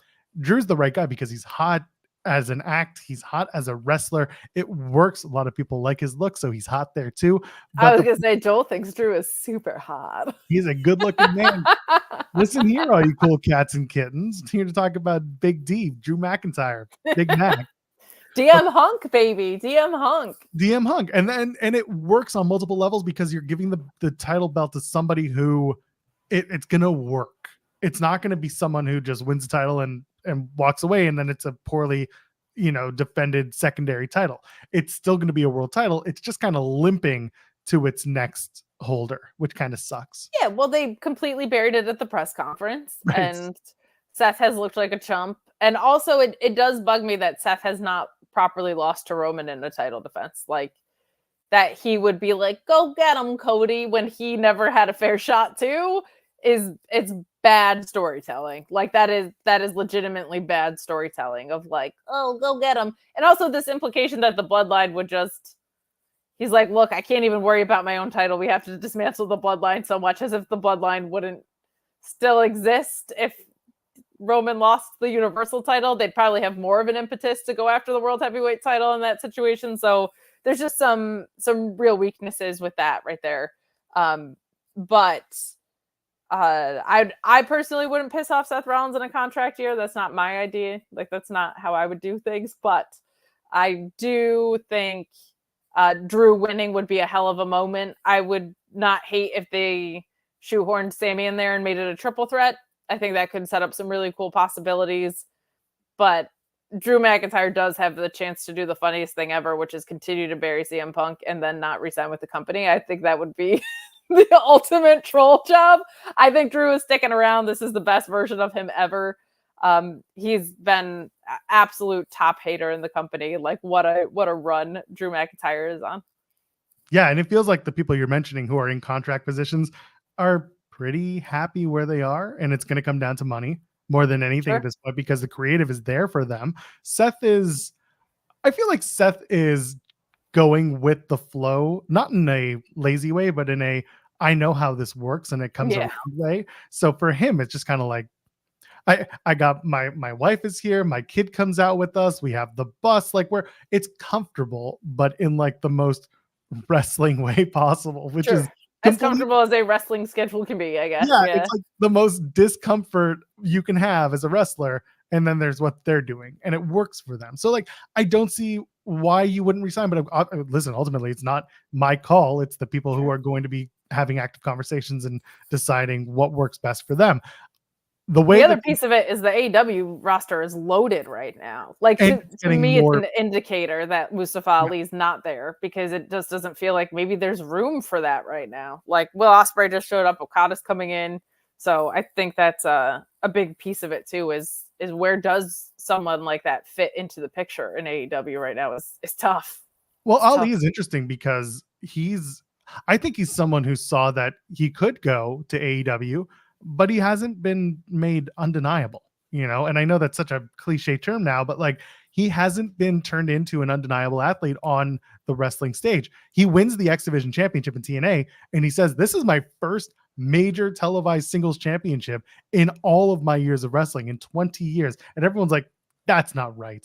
And then they all go search it and they're like, oh no, shit, that's right. That's one step to making you undeniable to a major television product, is how do you do your job when they give you something that makes you, a featured player.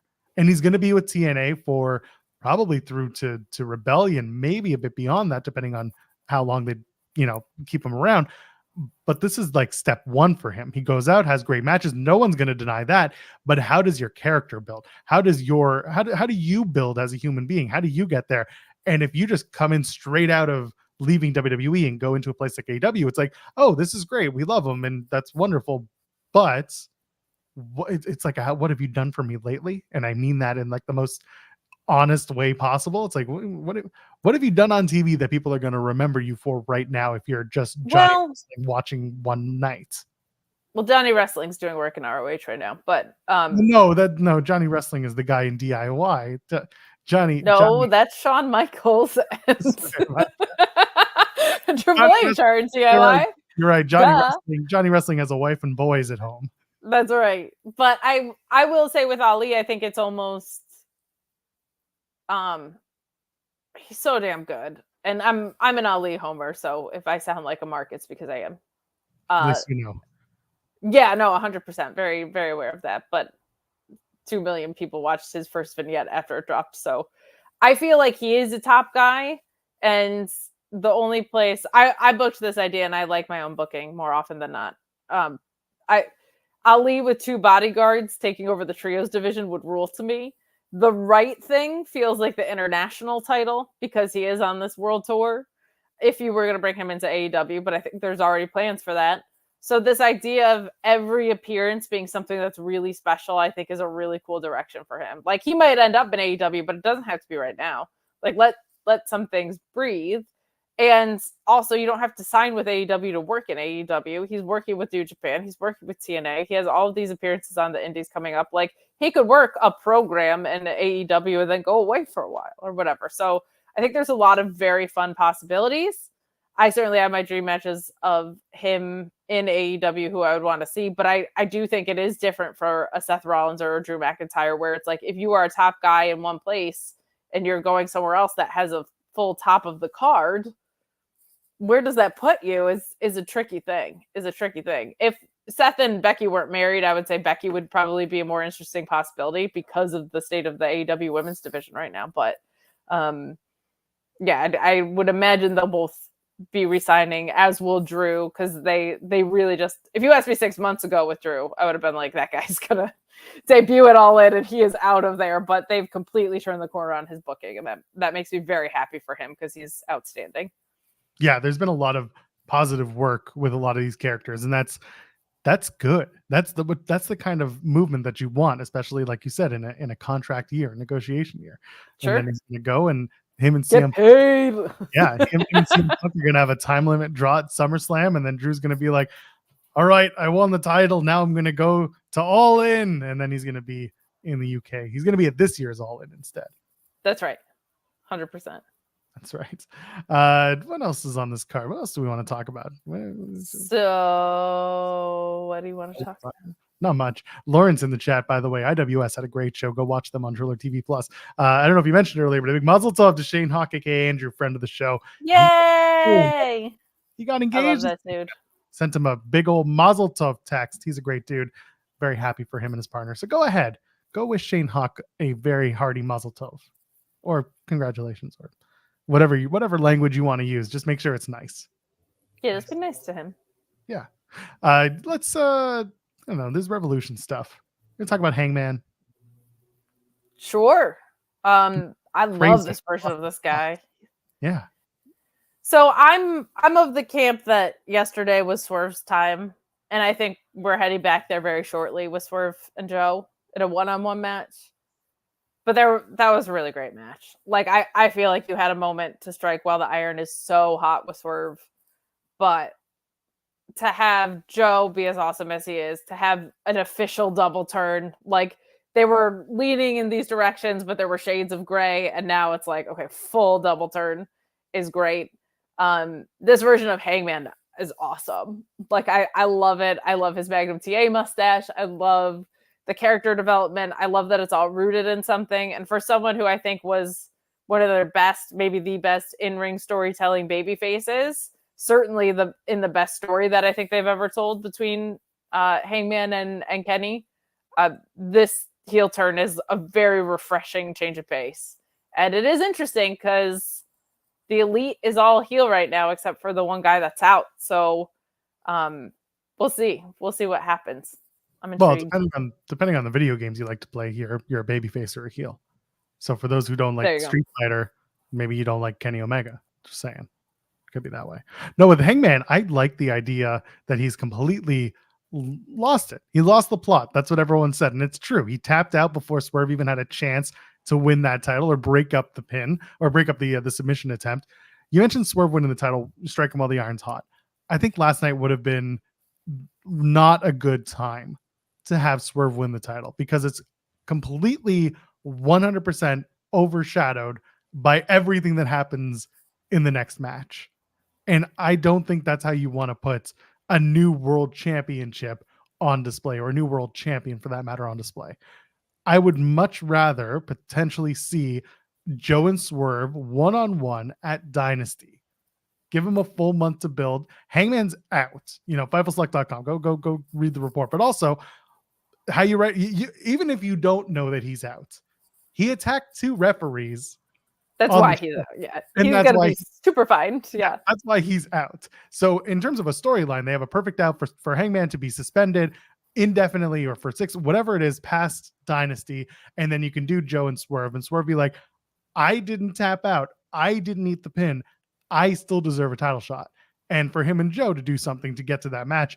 And that's the show where you can have Swerve and Joe do the title change. Because I don't think last night was the right night. I think you can do it. You can wait another month as long as the story's still there. I understand Swerve is hot right now, but I think there's still a build there. I think we're still getting there.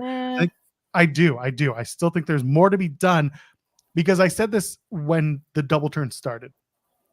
Hangman was a white meat babyface can be. Do no wrong, never cross anybody, do it all right. No corners cut. Swerve was the complete antithesis of that when he was a heel. Now, because we need to complete this double turn, we're seeing Hangman take all the actions and doing all the bad things and doing everything that would make him a heel with a little bit of grain of salt because he thinks he's right. And then Swerve starting to become that white meat babyface, but he's not there yet. I don't think Swerve needs to be a white meat babyface, and I think there's something extremely indicative of the fact that he broke into Hangman's house, was messing with his kid, and everyone is still cheering for him. So I talked about this at length yesterday, but I will say, look, there's never going to be a time to me that Samoa Joe having the title feels like the wrong idea. There's not. They did a great job in the match yesterday. Joe rules as a champion. There's all these logical reasons that you might not want Swerve to have gone over yesterday, being overshadowed by Sting. Maybe you want him to win it as a pure baby face. My thing is, none of those reasons compare to the feeling that it's that guy's moment. And so I completely get the logic of it. And the other thing that you run into, which I think is kind of a bummer, is Swerve is going to be, I'm assuming, champion until Will Ospreay wins it from him at All In. That's my guess. And that being a 4-month reign versus a 6-month reign, especially as your first black singles champion, I think is tough, because I think you want him to have as many really great defenses as you can. And to do 4 months, you're looking at 6 defenses at most, probably, versus like 8 to 10, I think is a much healthier reign. So it's more, I'd have a little bit more. I don't think they made the wrong decision. I think they could have made a slightly cooler decision yesterday. And I think part of it is that I feel like you absolutely have Will Ospreay winning the title at All In. Like, that just feels like the all-timer moment with the guy who's legitimately the best wrestler in the world. So I think for the length of Swerve's reign, they should have pulled the trigger yesterday as well. Why can't you do Swerve versus Ospreay at All In? You can, but that gives Swerve a 4-month reign, is what I'm saying, from Dynasty to. I get that, but my point for all that is there is a history in the UK, specifically on the UK Indies, over almost 10 years of Swerve and Ospreay working together and against each other. And if you can tell that story in those 4 months instead of trying to do little teases in 6, I'd rather have that. I'd rather have Swerve and Ospreay at All In than Joe and Ospreay, because I think the match quality and the match style would fit. No. You're not listening to what I'm saying. Swerve versus Ospreay. Yeah. With Swerve winning at Dynasty gives him a 4-month reign. Swerve winning yesterday gives him a 6-month reign, both leading to Ospreay and Swerve at All In. So I'm saying if you had him win yesterday, you have an extra 2 months of Swerve's reign. Yeah, that doesn't really matter to me personally. It does to me, because it's 2 more months of stories and defenses that you could build out. Like a 4-month reign is a short reign in today's ecosystem. And I feel like with as hot as Swerve is, you should want 8 to 10 defenses instead of 4 to 6 defenses. Like that's just me. Is like, you should give that guy as much time as possible. Because Joe doesn't need it, really. Like, Yeah, but there's nothing wrong with keeping it on Joe. He's an incredible champion. He had me in stitches when I read like Sean's question and his response to him yesterday. He's a fantastic champion. My thing is, there's never going to feel like a time where Joe has the title where it's the wrong time for him to have a title. It feels like it's the right time for Swerve to have the title. So this is the whole thing, is like with a 4-month, championship, not feud, but with Swerve holding for 4 months, the reason why it doesn't bug me as much is because the quality of the matches you can almost speed run it. He can do a Dynamite of the week or every other week defense. You can make a great champion out of a quicker reign just as much as you can elongating a 6-month title reign and him not being defending the title as much. To me, it's the caliber of the match in the defense that means more than just the amount of time holding the title.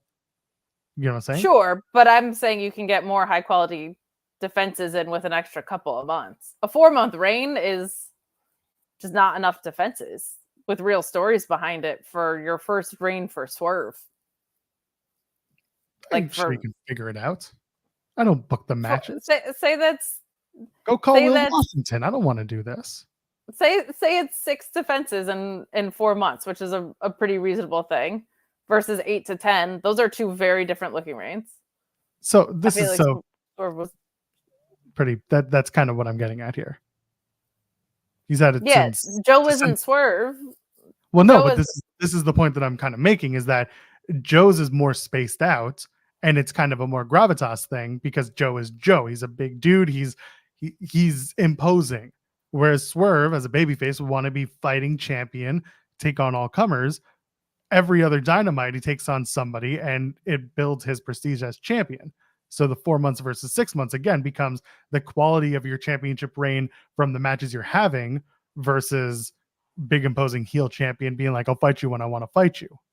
They've never used the world title like that, and I don't think they're going to start now.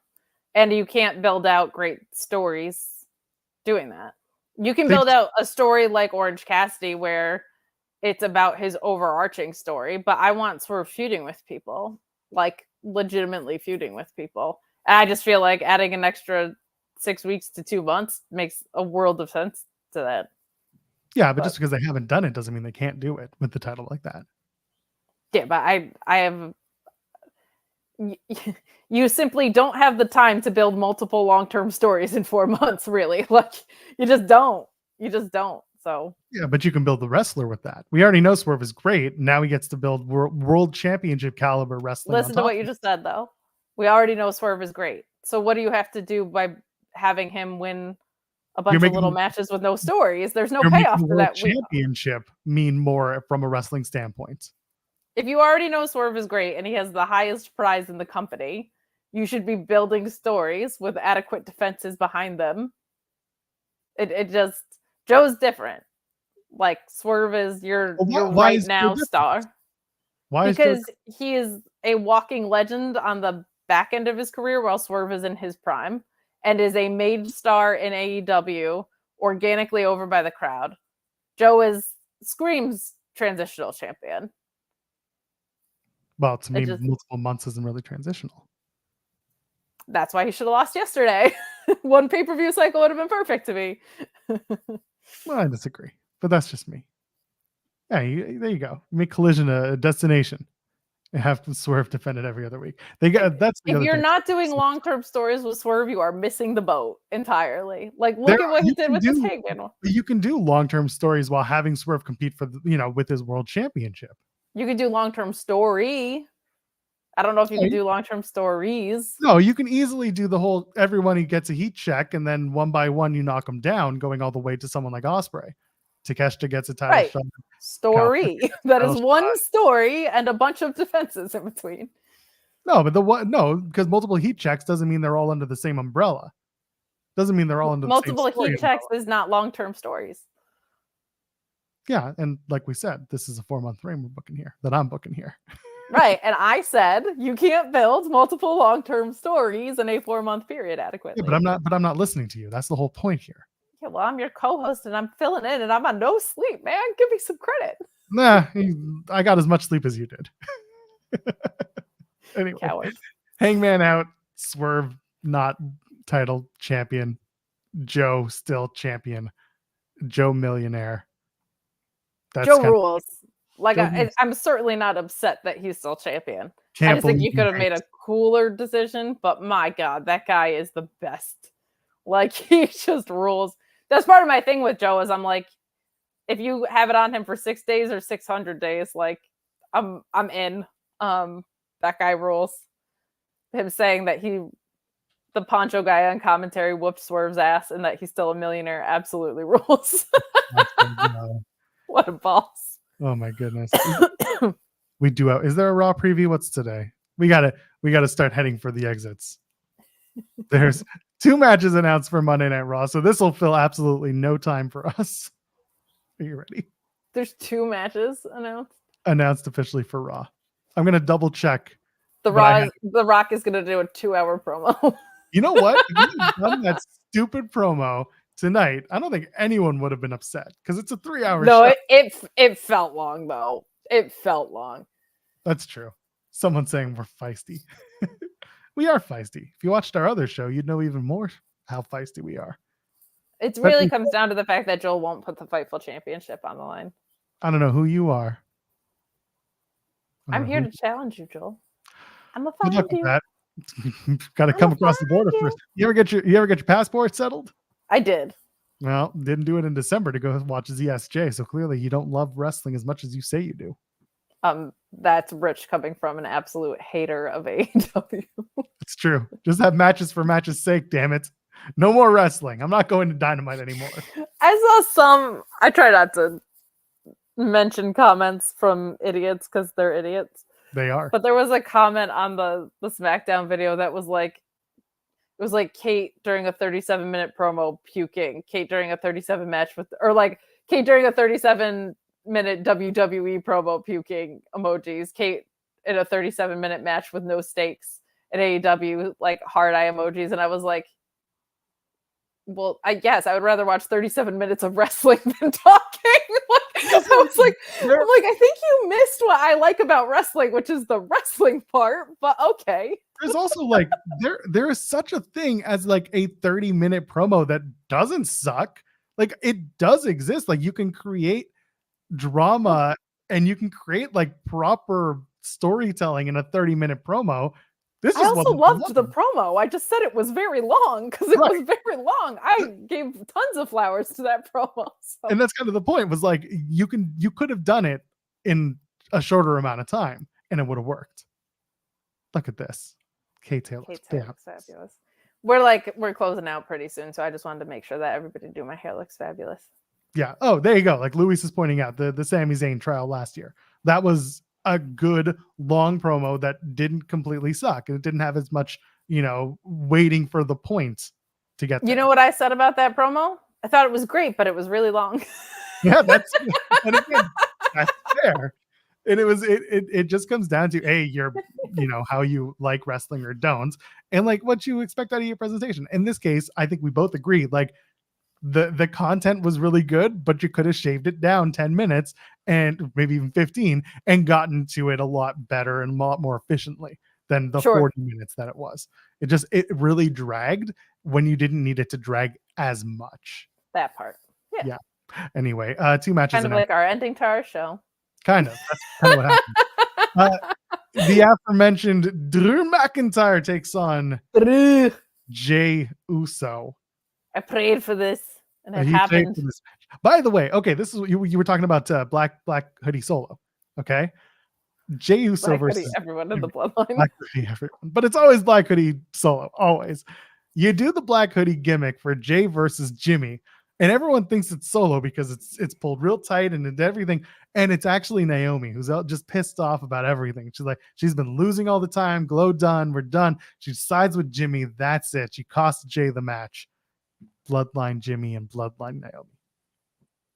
Just fight and have people stop interfering in Black Hoodies. No. We're taking it all the way. We're taking it all the way. You have your black deep V dry fit over there. I've got my black scoop neck collar. We are a hoodie away from becoming the Bloodline, my friend. I've got a Bullet Club hoodie behind me on this chair. There you go. There we go. Drew and Jay are going to have a match one-on-one. I'm sure no one's going to get involved named Jimmy. And Certainly not. Becky Lynch versus Nia Jax. Once again, Becky wants to settle the score and I guess also beat Nia Jax because everyone beats Nia Jax on the road to WrestleMania. I'll say this. Nia's looked a lot better. I love her leaning into the power submission stuff. And that's not because I just love technical wrestling. I think it looks really good for her. And I think it works better than anything she's ever done before. And I hope she continues to lean into that because her and her size always goes in the strength direction. Going in the power submission direction rules. It looks so good when you're that much bigger than your opponents and you're choosing to do that stuff anyway. Like, really good. Keep doing that. The first inductee to the WWE Hall of Fame 2024 class has been announced. Oh, good. Everybody can stop asking Sean when it's going to be announced. Yes. And do we know who it is? Is it Bray Wyatt? It's Paul Heyman. We're in Philadelphia. We're in the House of Extreme. Paul That Heyman makes sense. is headlining the Hall of Fame. I'm checking it now. It's on AP. If it's on AP, then it's real. They just dropped that news about 15 minutes ago. Is it on? I don't even know if it's made Fightful, but it's on AP. And if it's on the Associated Press, then it's real. So congratulations to Paul. That's good news. It's a shame that by the end of that night, he will no longer be clutching that WWE World Championship. No, but he will be pulling Braun Breaker into his purview, I think, which will be very cool. You know what's fun is I really hope that the way they shoot it on night 2 is that they do the Hall of Fame thing going into the main event, and Paul just stands on stage holding the title, and then everyone else goes away, and out comes Roman and Rock, and he just joins them going down the aisle, and that's how we get to the main event. Okay. Yeah. I'm in. Whether or not Paul's a headliner, I don't know. It makes sense that he would be, considering he's the first inductee announced. But who knows? It could be someone else. Yeah. Anyway, I hope they put Bray in this year. They should just do that. I do too. I don't see a reason why they wouldn't, unless they have other plans or there's some other, something else that's stopping it, which I don't think there is. So I'd like to see that as well. Yeah. Yeah. Let's get out of here. We did the show. Kate, contractual obligations complete. You all didn't cheer loud enough in the chat, just like Roman Reigns. But 6 months we'll be back again, even though you and I see each other every single Thursday on the post ROH and TNA post shows in the crossover. That is true. What a lovely little segue into plugging our stuff, Joel. I know. So why don't you go ahead and plug your stuff? Well, okay. You can find me at Miss Kate Fabe on social media, including my YouTube channel. Please go over there and subscribe if you haven't.